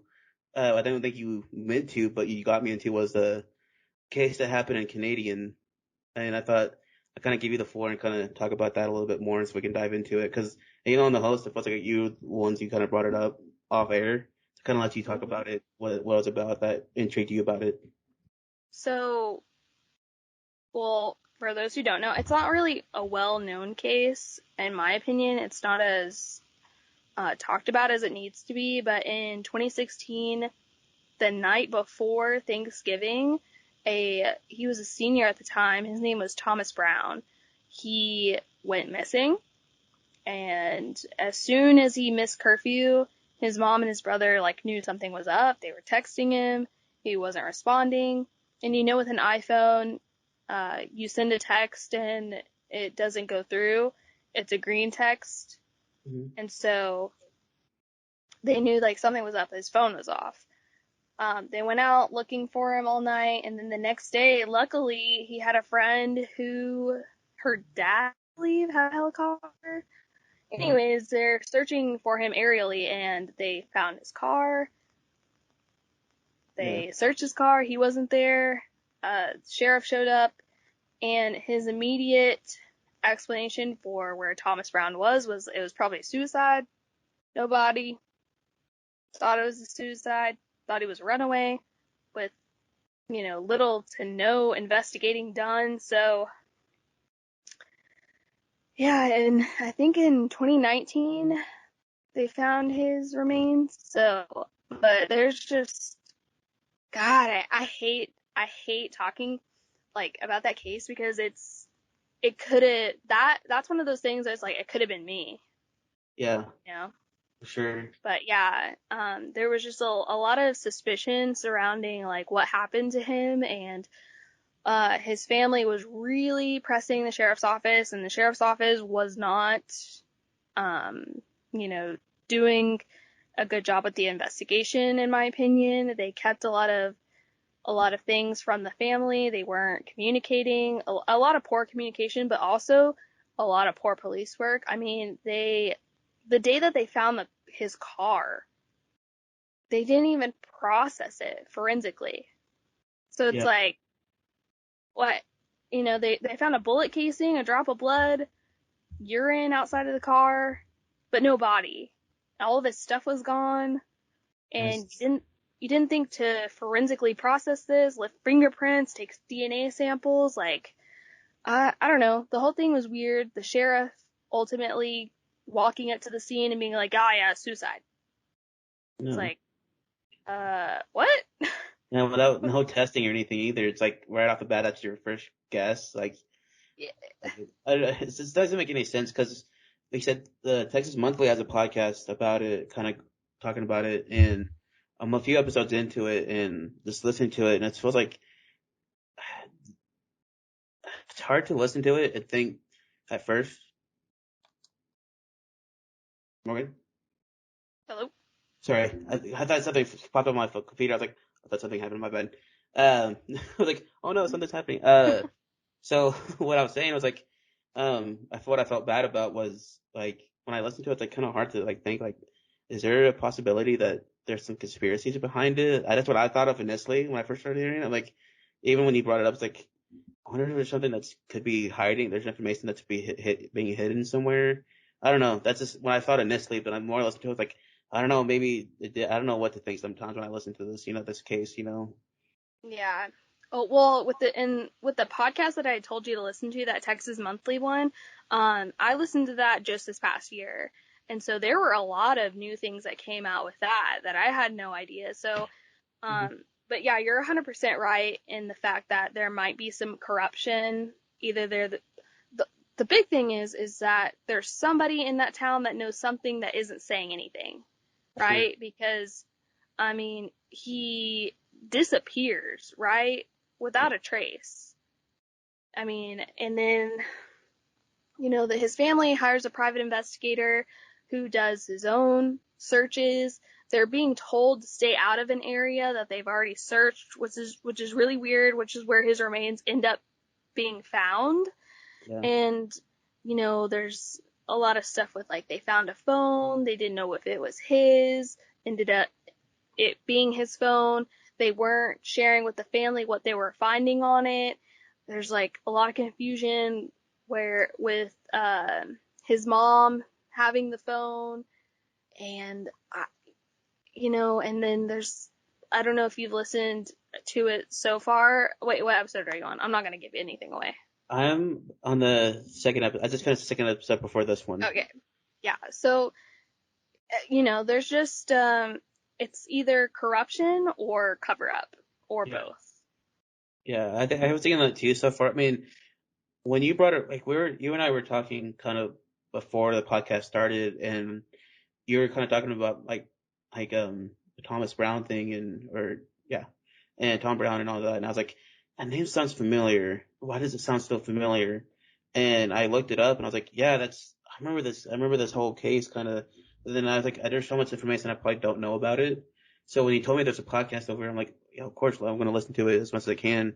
And just during the process of listening to it, I was like, yeah, everything's like sounds like there's someone's leading tracks and they're trying to cover them up as much as they can. But I don't know. That's just my speculation of it so far. There's more stuff to me to listen to. Obviously, I'm gonna listen to it. But like you said, I don't know if it's kind of one of those games like who to trust. I guess if they're Canadian, I don't know. That's what I'm thinking because I feel like this is more recent, more hits home more a little bit because we're in Emerald or I'm in Emerald. It's just so close to Oh here. yeah, It's So I don't just know. like a stone's throw away from Amarillo. And yeah, like, I don't, I agree with you. And it's like that feeling of, like, man, like if this happened to my family, like, is this what I would have to deal with the police department? Like, I thought, the police department, sheriff's department, whatever, is people that I can trust to do a good job to investigate, something happening like this. So it just, it leaves like a pit in my stomach of like, you know, um, that could be me or that could be my family member. And actually, my brother Taylor works at the bank and has worked closely with Tom Brown's dad. Oh, So, I don't know them personally, but my brother told me that he's like, oh yeah, like I've worked with his dad. He's like the nicest guy and stuff like that. He's like, can't imagine like how he's dealing with all this and still working. But yeah, I mean, that one's a tough one too. I mean, at the end of the day, stuff happens, but whenever something like that happens and then you're just left with no answers, I feel like that's super, super difficult to deal with. So I can't imagine, losing a family member and then like ultimately not knowing what yeah, happened. sure. It's just one of those things too. Like I can't imagine. Like you said, it could have happened to anyone. Like it could have, like you said, it could happen to my family or your family. It could happen to anybody so close. Like it's having to process really what's next, like what to do next and who to trust. It's like, oh my god, like it's such a hard game to do. I think it would be like I couldn't, like one of those things I couldn't begin to wrap my mind around because like one, you have to deal with the death of a close family member, and two, it's like, okay, what's next? Like, what do I have to do? Like, what's going on? Like, this is one of those things that like brought me in more true crime a little bit more. If that makes any sense. Just Mhm. was like, it's a different perspective, I guess, on true crime is where I'm trying to get at. It's like it's a different perspective because it's so close and so like, wow, this guy was almost my age, like a year younger than me. Maybe it's like, wow, that could have been me. It's one of those things like I guess listening to this case, like that true crime kind of brings onto you. It's like, wow, this is like this is different in a different way. If that makes any sense. I don't know how to describe it. It's like, I don't know. It's hard to put into words sometimes. I think I don't know. No, I agree. It's yeah, it's like it's also like one of those things that it just gets heavy. It weighs on you whenever you're just like so deep into it and you're like, wow, like I wonder what's gonna happen next, and you're like you kind of have to like sit back and be like, oh, this is like somebody that is like this is totally relatable. Like this could have happened to like a family member, a friend, and then I don't know. It's like I don't know what it is, like the like high profile cases. I'm like, like OJ. I'm like, screw that guy, But Yeah. stuff that if it happens near you, it's got this different effect on you that I can't really explain. Yeah.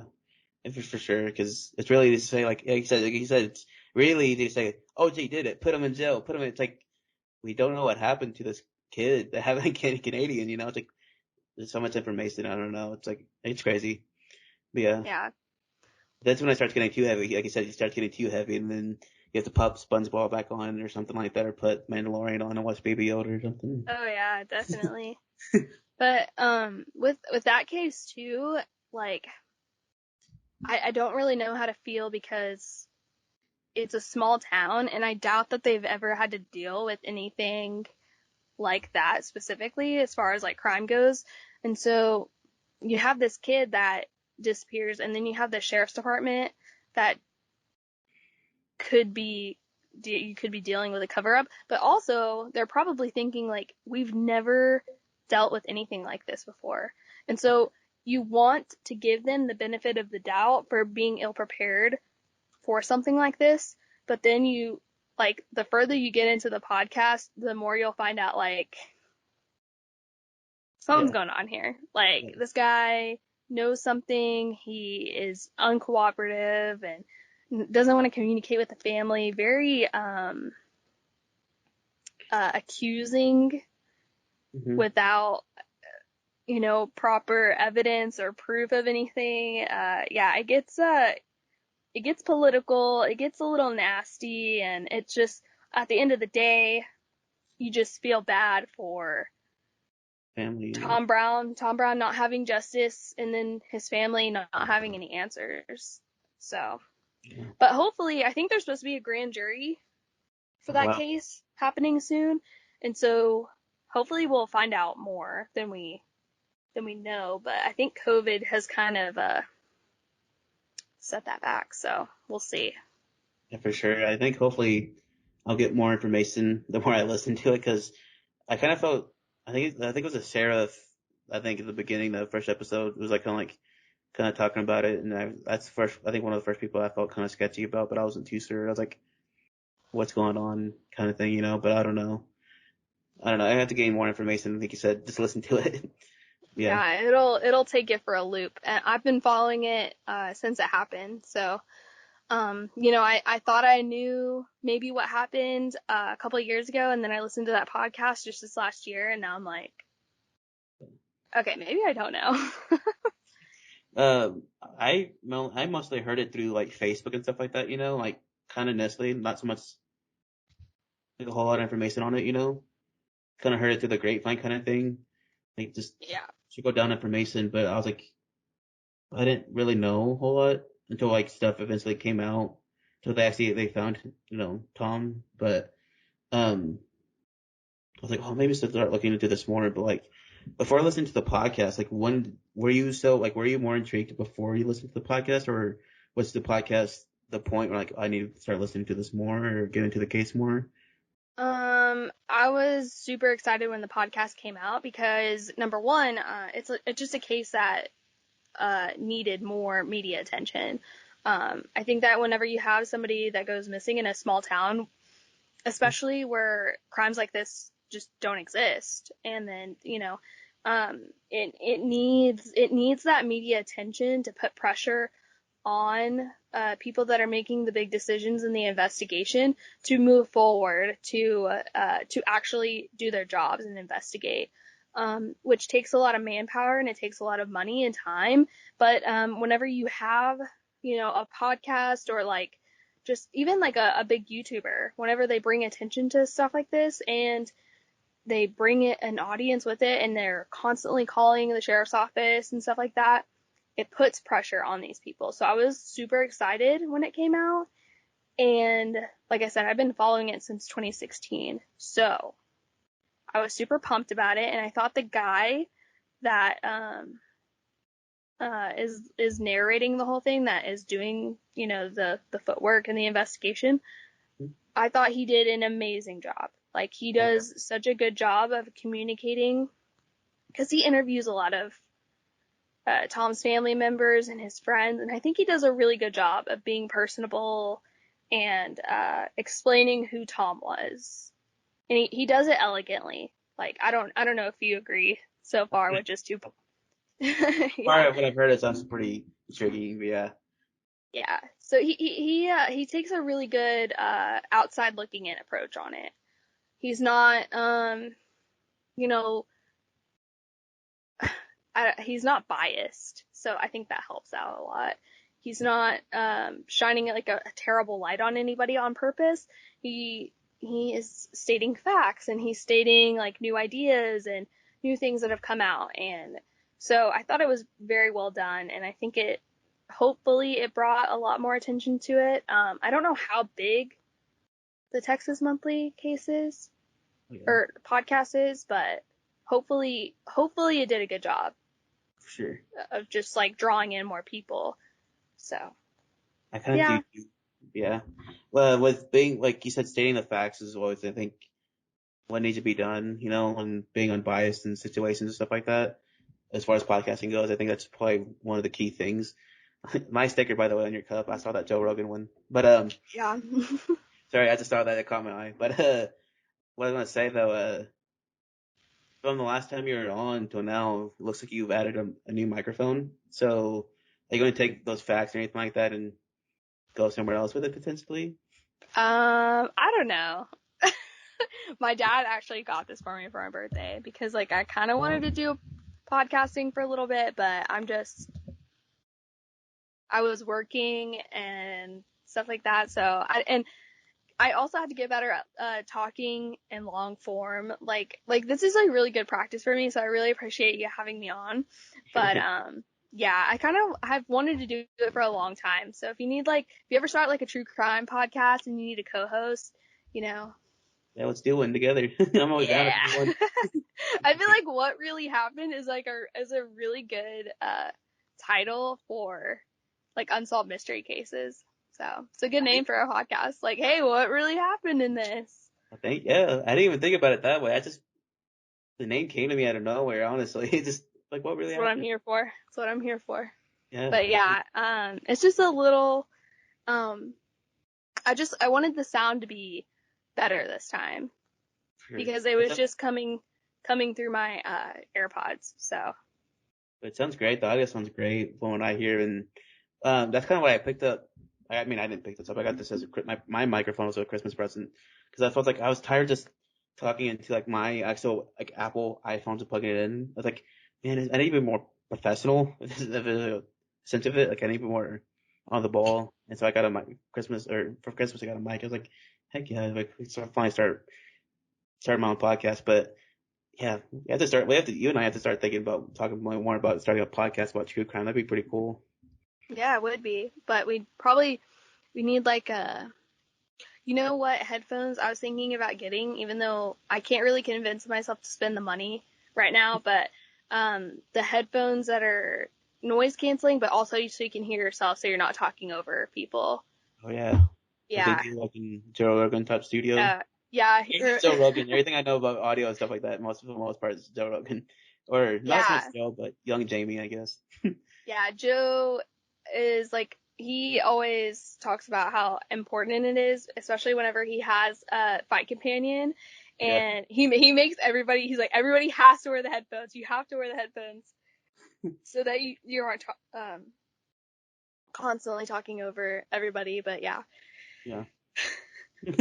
Yeah, no. We gotta, Oh my gosh, Eddie Bravo and I yeah. know, we're talking about some of these cases. I was really thinking about Eddie. I feel like I was channeling my inner Eddie Bravo because it felt like everything's a conspiracy. Like, Yeah. everything is like, what's going on? What's really going on? Like, I don't know. It feels like Eddie What Bravo's really always asking, happened? I don't know, what really happened? Eddie's always asking like, oh, did you Google it? Did you search it up? He's like, it's always like, I always search everything up. Eddie, don't calm down. It's like, it Yeah, feels like he's that's like, it feels like that's what I feel between Eddie and Joe on the podcast all the time. I don't know. It feels like a lot of my information I know comes from Joe Rogan sometimes. Maybe a yeah. little too Well, much. Joe knows a lot. He always like downplays how knowledgeable he is and how intellectual he is, but yeah, he's a super smart guy and definitely one of those people that's super just easy to listen to. Like, I don't know about you, but I hate the sound of my own voice. Yeah, Um, me too. my voice like annoys the crap out of me. I'm like, do I really sound like that?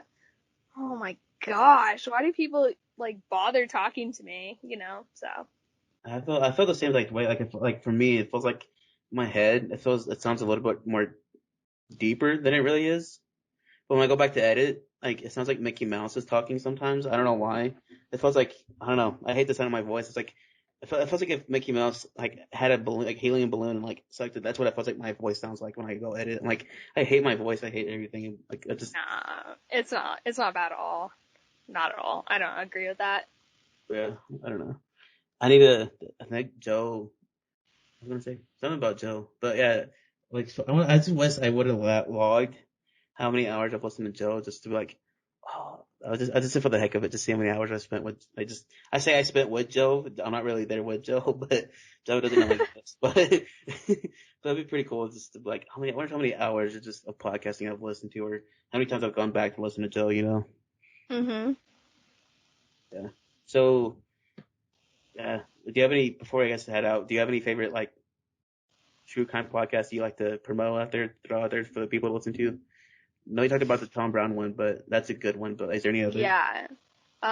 For sure. Tom Brown's Body, Texas Monthly, just for anybody who was interested in that.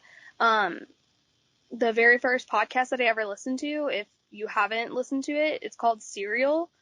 Mhm. Um, that one's a really good one. I'm trying to think. I started Morbid, a true crime podcast.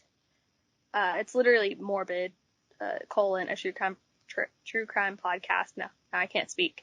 That's a really good one. There, and she does podcast, but she's also like an extremely easy person to listen to. She's a YouTuber, Kendall Ray. Oh yeah. I don't know if you've ever heard of her, but she's got a couple million subscribers on YouTube. Her videos are so good. And she's really like one of those people that's just like very easy to listen to. She tells the story very well, and she brings in like action to cases that are happening. Like she, tells people to sign petitions, call district attorney's office. She's a really good one, and she has a podcast called Mile Higher where her and her husband will talk about unsolved mysteries and cases like that. So I listen to a lot of Mile Higher. And, Crime Junkie, Yeah. it's a little fruitcake is what I like to call it. The two girls, they tell a good story, but they get annoying. Yeah. But I still listen to them every single day. So And there's a lot of Mile Higher is a really good one. I'm obsessed with Kendall Ray. She's really good. So yeah, sounds like she's doing a lot of the opposite of what I'm doing. Pretty much, she knows how to talk, and I don't know how to. yeah, she's been doing it for she's been on YouTube for over 10 years. I love her videos. So yeah, definitely check her out if Sure. you're interested. Yeah, I go check her out for sure. I'll tell you, but everybody's go check it out too. But this last question, I asked you last time you were on. I asked you my last question, I think, but I kind of changed it for season 2, and so I kind of ask you the last question of the podcast. What are 3 things that I can't speak now. What are 3 things that you are grateful for in your life right now? Wow. Okay. Put me on the spot here. Number 1, I am super grateful for my health. At the beginning of the podcast, we were talking about, I had COVID, and luckily for me, it wasn't as bad of an experience as it was for, some people. So definitely my health is number 1 right now. I'm thankful, I guess, too, for my support system. I have, all my family is super supportive of me and always, always there for me, and just a very positive driving force into the person I'm becoming. Lost in this life, but they're always positive and they have my back with everything, and that's my family. Also my boyfriend, he's the best. Going on 8 years of dating, he's still sticking with me, so it's really cool.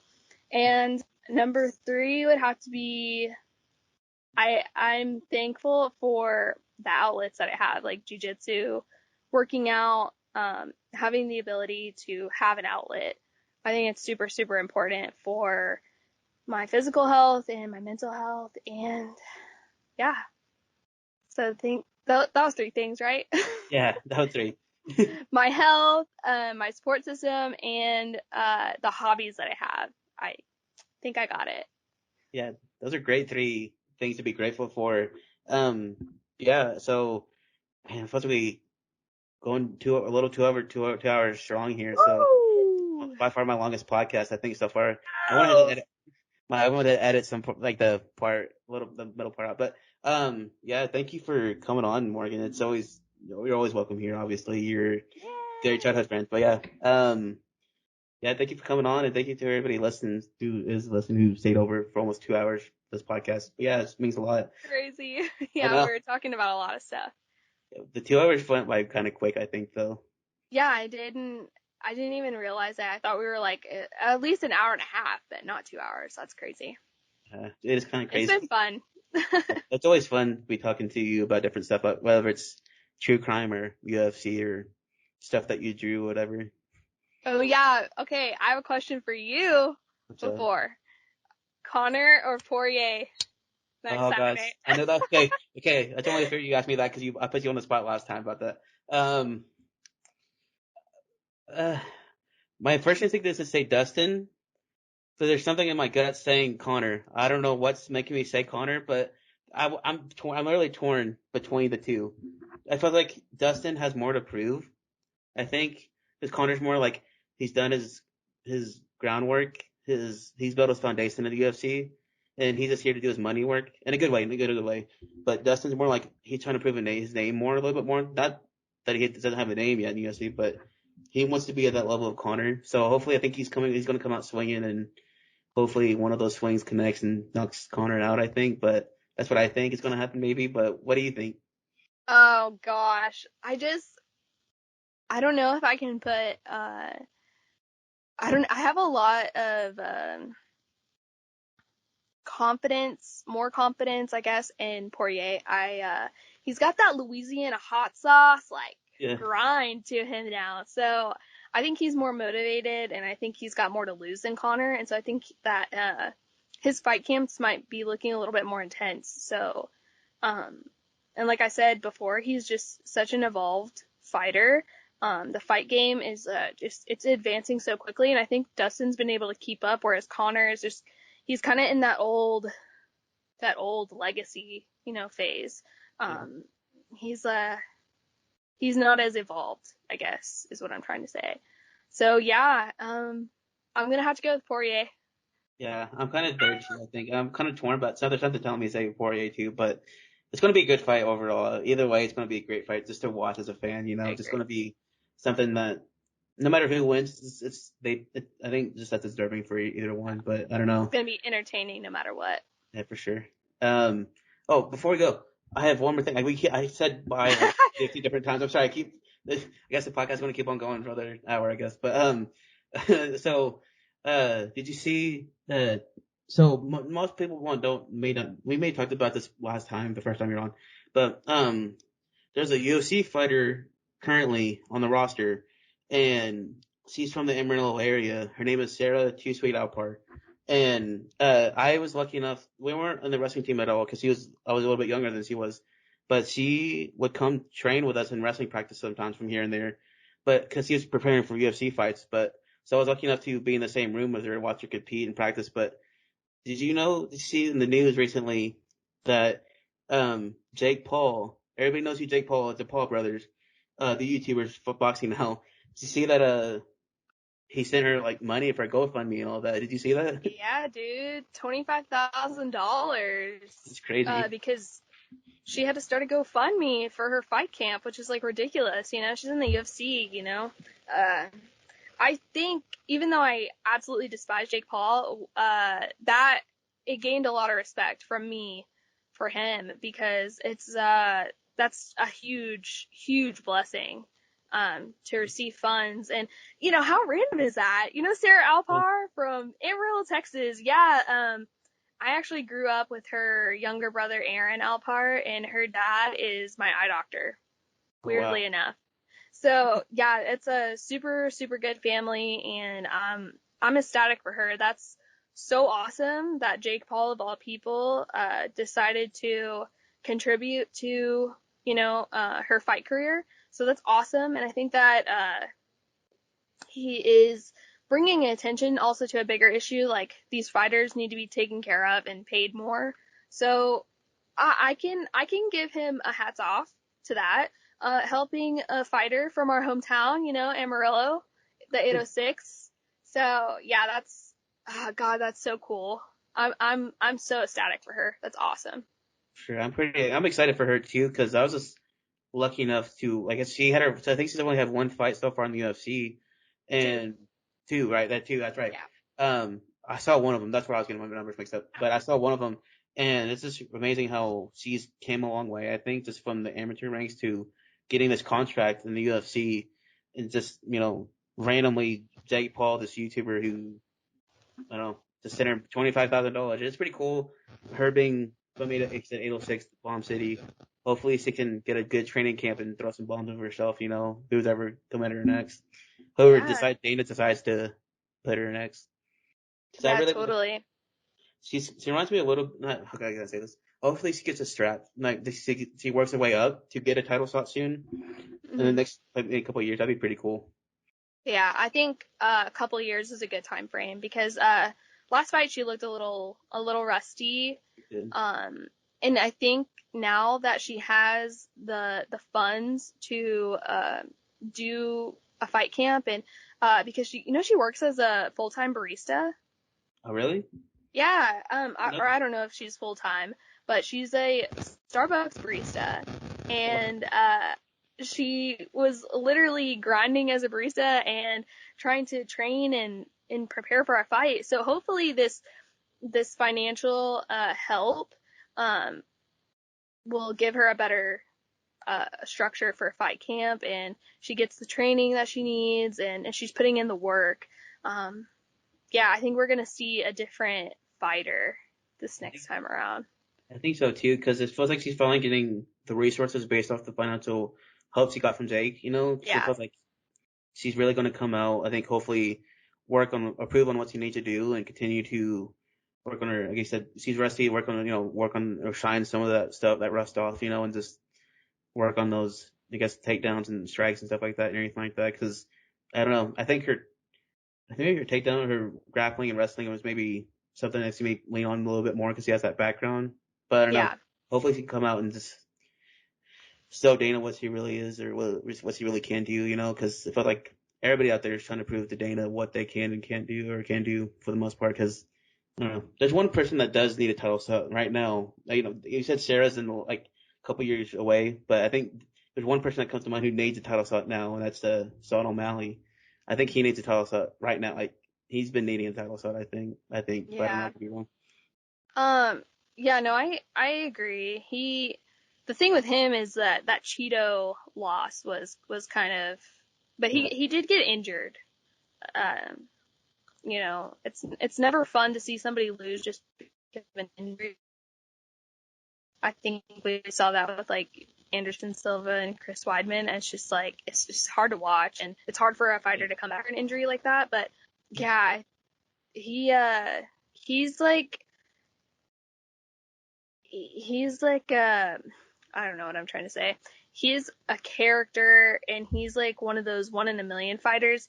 He could be like Conor McGregor level if he wanted to, because Yeah. he's like a performer whenever he fights. So he's like super fun to watch.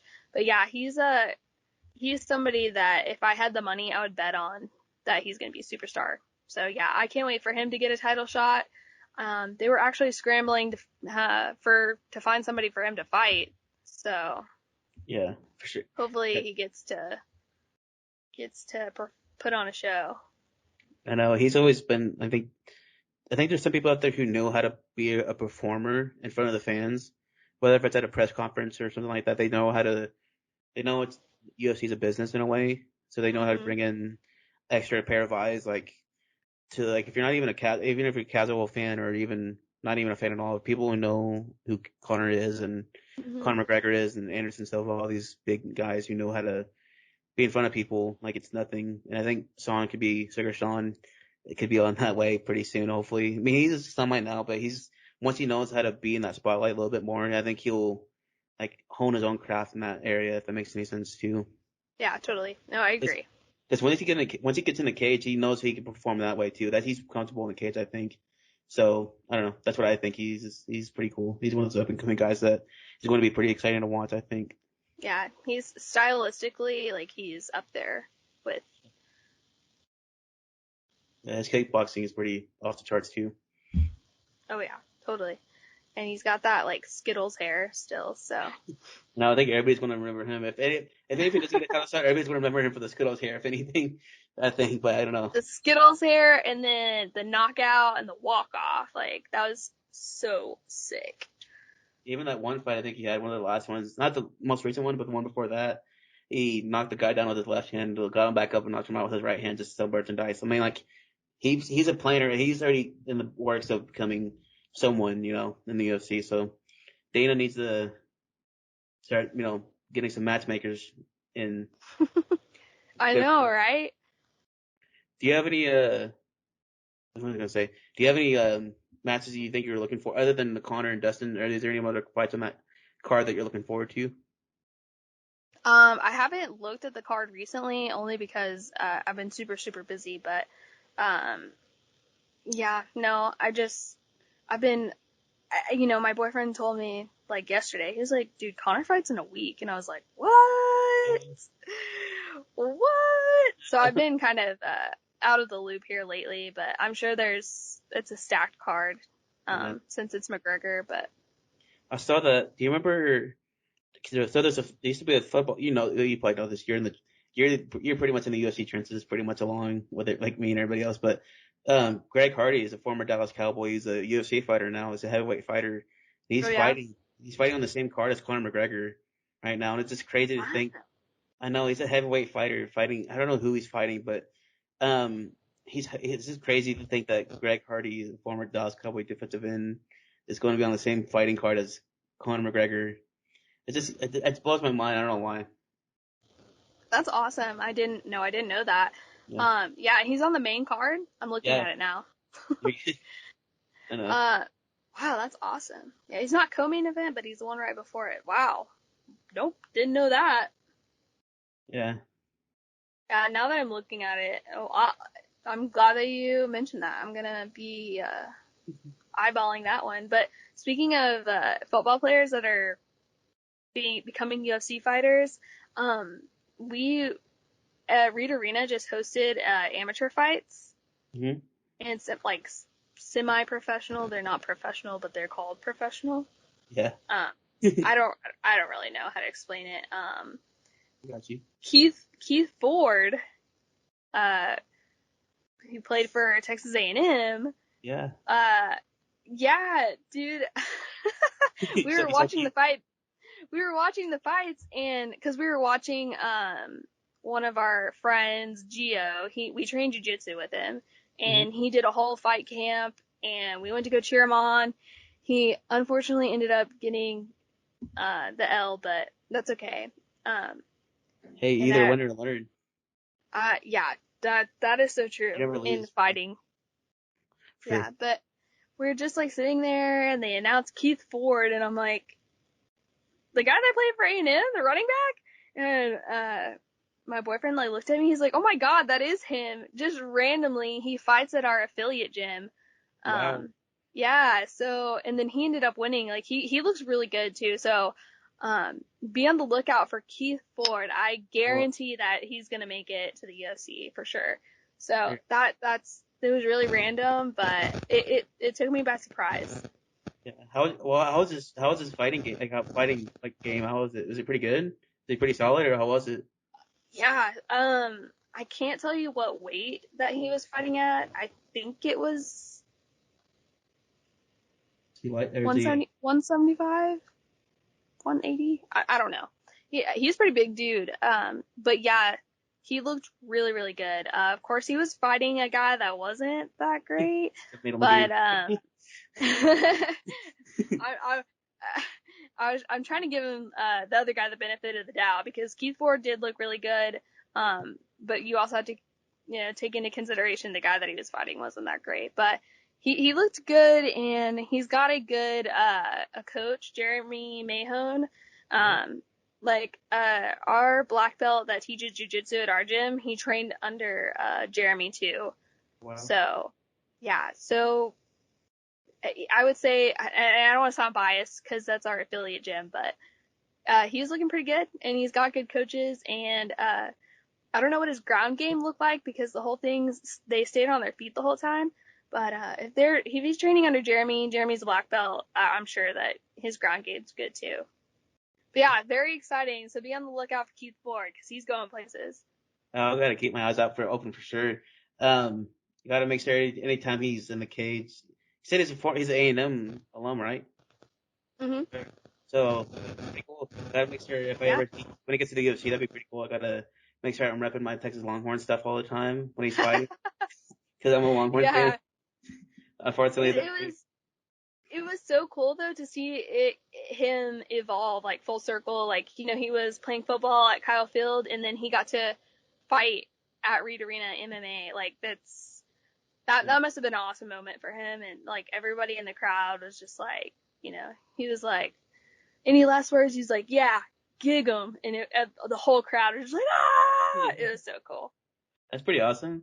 It's pretty cool. He's talking to those people like that. At least have that connection with those people. That's what it's all about. But it's pretty cool too. I kind of talked about that real quick, you know, because I like talk about like giving people benefit of the doubt and talking like giving praise about people. Not before long, it was just a few weeks back. It's really awesome. I think I gotta congratulate you on air. You placed in a jiu-jitsu tournament. You Oh won. How'd that go? That's pretty awesome. Congratulations on that. yeah. Thank you. So I kind of like I knew I was gonna compete, but I kind of signed up for it like last minute, and I didn't really cut to a weight that I wanted to, but there were still a few girls that I was able to compete against in my division. So I was super happy that they decided to compete too. But yeah, I placed first in no gi, and I placed second in gi. I beat the same girl that beat me in gi, which is kind of annoying. But she beat me by points. She got me. I took her down, so I got the takedown points, and then she kind of pinned me. So in gi, you know those white robes that you wear that have been around forever since Yeah. the ancient times that are, in my opinion, like hot and stupid, but Kind of annoying a little bit. yeah, oh yeah. um, she was kind of playing dirty, not to talk crap on this girl, but she had my skin pinched in with my gi while she was holding me down. And so, that was like one of the things that I was like, oh my gosh, like I would have beat this girl. She wasn't pinching my arm the whole time. But, yeah, I won all my matches by points. I didn't end up getting a submission, but they were all timed. So, Oh, it's a 4 minute timer. I competed against four different girls. I don't know. You can look at my, all my results are like actually online, which is really cool. So, cool. Hey, let's get that girl's gold medal revoked. I think they know who it really belongs to. Uh, but that's pretty cool though. You did that. So the only thing, the only results is that I gotta say to you real quick. Like, if you're doing that now, if you're placing as high as you did, like winning like tournaments and all that, doing as good as you did, um, it would have been pretty cool to get you in the wrestling room back in high school too. That would have been pretty sweet. dude, I know, like I posted that, I medaled at that tournament. It was in Houston too, by the way. So Oh, there was a sweet. lot of competitors, but, I posted it, and I don't know if you know Michelle Lomas. Yeah, she was a senior when I was a She, freshman. yeah, she's a pretty good wrestler. She should have wrestled in high school. I was like, dude, that is such a good compliment coming from you of all people. Yeah, And then she like messaged me privately. She was like, yeah, dude, like that's awesome. So that was really cool. That was just funny that you brought that up. yeah, that's pretty cool. I But mean, I no, did. dude, in high school, I was just like a non-contact sport kind of person. You know, I played volleyball, I ran track, but I've always been, um, aggressive. I think it's just because I had two older brothers who tried to beat me up all the time. But You know, again, did you at the tournament, the one in Houston, did you choke anybody out, or did you come close to you did that, or did you get locks in or anything? Um, I should have finished an armbar, but okay, so it's kind of hard to explain. I had the armbar and I had her wrist, and it got to a point where she postured up, Hmm. and I was like, my face was like on the mat, but I still had her arm. I couldn't get my knees to close in to pinch to get that tension on the arm to hyperextend, but I had her wrist, I was holding onto her wrist, and I could feel it like crunching, if that Oh, makes no. sense. So Yeah, she was trying really hard not to tap, and I think my boyfriend has the recording of it. Her face is like, oh, like she's grimacing. So I should have finished the armbar. I was really upset that I didn't, but I still won, so I wasn't as upset. And also, it's my first competition, so the nerves and everything, was a lot to deal with, and I was so tense because of, all my adrenaline was pumping, and I was like trying as hard as I could. So it was like it was a good learning experience for me. But no, I didn't get the submission, but I almost got the armbar. that would have been pretty Next, cool. That would have been. you know what? Sorry, and like Go ahead. the I got to cut you next. off so many times. No, I feel like I've been doing that the whole time. But it was a good learning experience. I think next time I'm gonna go for actually an actual choke versus just a submission, so that they can't wait it out. They can't hold off because you choke somebody, they go unconscious. If you People will break their arms and still compete. It's crazy. So yeah, I'm gonna try to go for a rear naked choke next time. Write it, put it in an envelope like Gordon Ryan does, but Yeah, let's do it. Hey, let's get somebody not in that really. weird naked vote. Yeah. Hey, well, when you come back, you're like, hey, I got medal like four. I competed against four girls. I choked them all out with a rear naked choke. I'm like, heck yeah, dude, Morgan's gonna win the UFC right now. Oh gosh, no, no. I'm not really the best at getting hit in the head or the face or anything like that. So I don't think that's in my future, but no, I definitely want to compete more. It was super fun. Yeah, that's how I was too in high school when I wrestled. It was like my freshman and sophomore year. I was just doing my first couple of JV tournaments. I knew I was going to do awful because I was like one of those things like butterflies. Like I got butterflies, but like that moment of going onto the mat, it's like, oh my god, okay, here we go, and then just going out there and the adrenaline's pumping kind of feeling. It's a good feeling. It's like I don't know how to describe it. If you haven't done it, it's hard to describe it. Competing in front of people, it's like, Yeah, and then like once you win, it's like if you win, it's like, oh my god, that's just a great feeling, especially afterwards. Like the feeling of competing in front of everybody with adrenaline, and then like, getting your hand raised after it's like, oh my god, it's like the accumulation. I can't speak. Just both of them, bring them both together. It's like, oh my god, this is such a cool feeling, you know? oh yeah, no, I get it. I ran track in high school. People that don't compete in an individual sport where it's just like it's totally you. Um, yeah, that nervous like pit that you get in your stomach where it's like, oh my God, I'm so nervous. Like, I don't know if I can do this. And I really gotta take a crap. Like, I don't know if that's like the same feeling for you. You get like nervous poops. And it's not 100%. like it's not like you have to go to the bathroom. It's just like I don't know what it is. Sorry if that's TMI, but I don't know. I felt 100% that way too. I was gonna say that, but I didn't want to be like say that in front of a girl. But I was like, but 100% felt that way too. I think almost every wrestling match, even when I got to varsity as a junior, I was like, oh my god, can I just go to the bathroom right now? Like, I just want to take my single off right now. I'd rather not compete in front of these people right now. yes, it's like a real thing, like nervous poops. That's what I call it. And my boyfriend's Yeah. like, "What are you talking about?" I'm like, "You don't get nervous poops." It's like you don't actually have to go to the bathroom, but it's just like I don't know if it's just like a coping thing for being so nervous and having a bunch of it like Adrenaline. I don't know. adrenaline. It's like adrenaline rush. It's like you're for me. I don't know. I can only speak for me, but it's like that adrenaline before the match. It's like, oh my god. I just it's hard to describe. It's one of those things for me too. It's like, oh my god, I need to go to the bathroom right now. No one be my Every way. dude, every track meet, I was like that, and then I was like, man, I haven't been this nervous in a long time. Whenever I was competing in my jiu-jitsu tournament, because it's there's something about um yeah, like you said, the spotlight being on you and people watching you and expecting you to perform, it's a lot of pressure.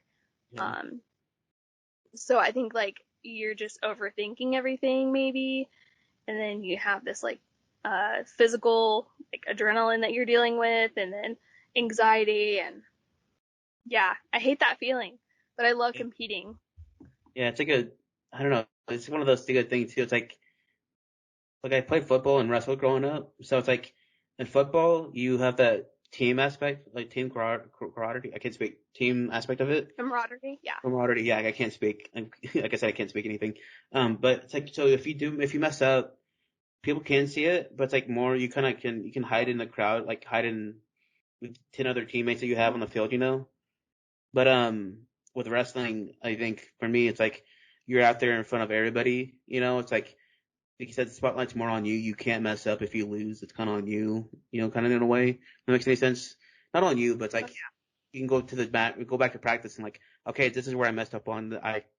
This guy shot in for a double and I didn't sprawl good enough. I didn't do this good enough. I could just work on my shots a little bit more doing it this way. It's like, okay, so there's something that individual aspect of wrestling or something like, or maybe even Yeah. jiu-jitsu, it's like that I kind of like a little bit more because like there's always something you can learn on from more, you know, instead of just resting on your morals or laurels or whatever, just as far as competing in front of people. Yeah. It's like, it's a good thing, but it's like super annoying because I feel like I get hypercritical too. Yeah. Also, like, whenever I perform in a way that I didn't expect, whether it's good or bad, like, in this last competition, I kept complaining about, I was like, I don't know any good takedowns. I don't know any good takedowns. What do I do? What do I do? And I Yeah. was like, I don't want to pull guard. I don't want to be that person. And my boyfriend's like, dude, just do what you know how to do. And then I'm all worried about takedowns, and I got the takedown every single time. Yeah. It's one of those things. I was like, what the heck? I know. There's one of those things too, especially like I said, my freshman sophomore year of wrestling team. It's like I was so scared to shoot on people, like get a takedown on somebody. Like, I was so scared. It's like one of those things like I had to overcome. And somebody pulled me aside. I forgot who. It's like you need to learn how to like just work over that fear, just because you never know. For all you know, you may get that takedown. So then my first like varsity duel, like I was like, I remember that literally it was like a movie. I remember hearing that voice halfway through the match. I'm like, oh yeah, I need to see this takedown. So I got him it's most okay.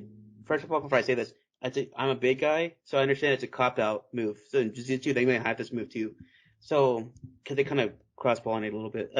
So I got him in a hip toss or a head and arm. I was like, I'll go up. I can't really shoot for a single leg from here. So only thing I could do is like, I do a head and arm or hip toss. So I got him down. I was like, oh my God, just stay down. Hopefully he doesn't roll me over. So I actually just got the win. I was like, did I just win? Like I didn't know. Like I thought the time was about to go out. I'm like, oh man, I got the time, guys. I'm sorry I lost this match. I lost the duel for everybody. And they're like, no, you won. I thought the whistle from the ref was like, no, the time is done. I was like, oh no, I won. What? He raised my hand like, oh, I didn't know I won. Dude, that's awesome. That Yeah, is funny. yeah, my first varsity win. But other than that, I was like, I went all downhill from there. I don't think so. Yeah, but no, but yeah, dang, this is a pretty long and good podcast that we had today. Almost 2.5 hours long. Yeah, I know. Well, I mean, like, I've not been busy at all lately, so I don't know about you, but Uh, Trying to be it's for fun. sure. It's a lot of fun today. So yeah, thank you again, Morgan. It's a lot of fun Yeah, today. no problem. Cool. So thank, It's always a good time, and like I said before, I'm super proud of you. Like, this thank you. podcast is awesome, and not a lot of people have the guts to do it. Like, everybody says like, oh, I want to start a podcast, and nobody actually does it. So I think it takes a lot of guts, and I think you've had a lot of guests on, which like is super impressive because I don't even think I could convince two people to come on a podcast if I did one. It's okay. so, Thank you though. But yeah, so so it's like it's just it's really more like, awesome to listen to. oh, thank you so much. I mean, your dad was one of the people who says the same thing, and he's inviting himself onto the podcast. When it's not inviting himself, he's like, "Can I come on the podcast?" I'm like, "Sure." So I've had another guest. Sometimes some people just one of those things that just once you start a podcast, it's like you get more of a guest on. I guess if you ever, I mean, when hopefully I'm planning on listening to your podcast sometime soon. So, but people are like, "Can I come on?" I'm like, "Yeah, sure." Like, yeah. Sometimes it's people ask like out of the blue. Sometimes they DM me like, "Hey, can we come on?" I'm like, "Yeah, sure." Sometimes it's like I'm so much in the search of looking for podcasts or guests for a podcast. Like 95% of the time it is, but like other percent it's like, "Can I come on?" I'm like, "Yeah, sure, let's do it." So I think your dad's going to come on, so that'd be pretty cool. The first daughter, dad, guest on the podcast at once. That'd be pretty fun Oh though. gosh, I couldn't be on the same in the same podcast room as him. He would be like trying to rewrite history. Like, I'm telling a story, and he's like, "Oh, it didn't happen that way. What are you talking about?" You know, That'd be he's nice. always retelling the story to make himself look good. You know. Yeah. No, But no. In all seriousness, he's a really good person to. My dad is a fantastic storyteller. yeah. The only thing with him is, technology wise, you'd probably have to like do his whole setup for him, or y'all have to be in the same room Well, because the guy barely knows how to operate his phone. So we'll figure it out. We'll get it planned out. We'll get it to where I can hear all of his band stories growing up and different stuff like that. And he talks about when he went to Cap Rock, he played baseball, so we can talk about him playing baseball at Cap Rock at the Rock and everything, and all the hair bands he listened to back in the day for $10 or less. yeah, yeah. I am his favorite son though. So Favorite son. Yeah, just be like, of all your kids, like, who's your favorite? He'd probably say Taylor, actually. Taylor's the favorite. I'm just the manliest out of all three of us, so. Hey, it's good. It's a good thing, I guess. But yeah, that's pretty cool. Yeah. So I think this podcast was probably one of the more funner ones. More fun. I can't speak. Fun is funner a word? I don't know. I'll make it a word for now. Yeah. Thank you. Like I said it a It million was the times. most fun you've had on the podcast yet. Yeah. Just say that. For sure. Yeah. And then, but yeah, thank you. I said it a million times, but I mean it every time. But thank you again for coming on again. It's a lot of fun. Can't wait to It start was your. super fun. Can't wait to listen to your podcast someday. Yeah, maybe. Whenever I get over this speech impediment, maybe. You heard me like mispronounce words millions of times in this one podcast alone. So you'll be good. You'll get a lot more recognition before I do. But yeah. So thank you again to Morgan. I guess Morgan, thank you, and thank you to all the listeners out there. Hope you have a great weekend. And Morgan, I can't wait to hear more stories about how you took people out on a tournament again. Yeah, thank you again for coming on. Yeah, no problem. It was fun. Cool. See you, everybody.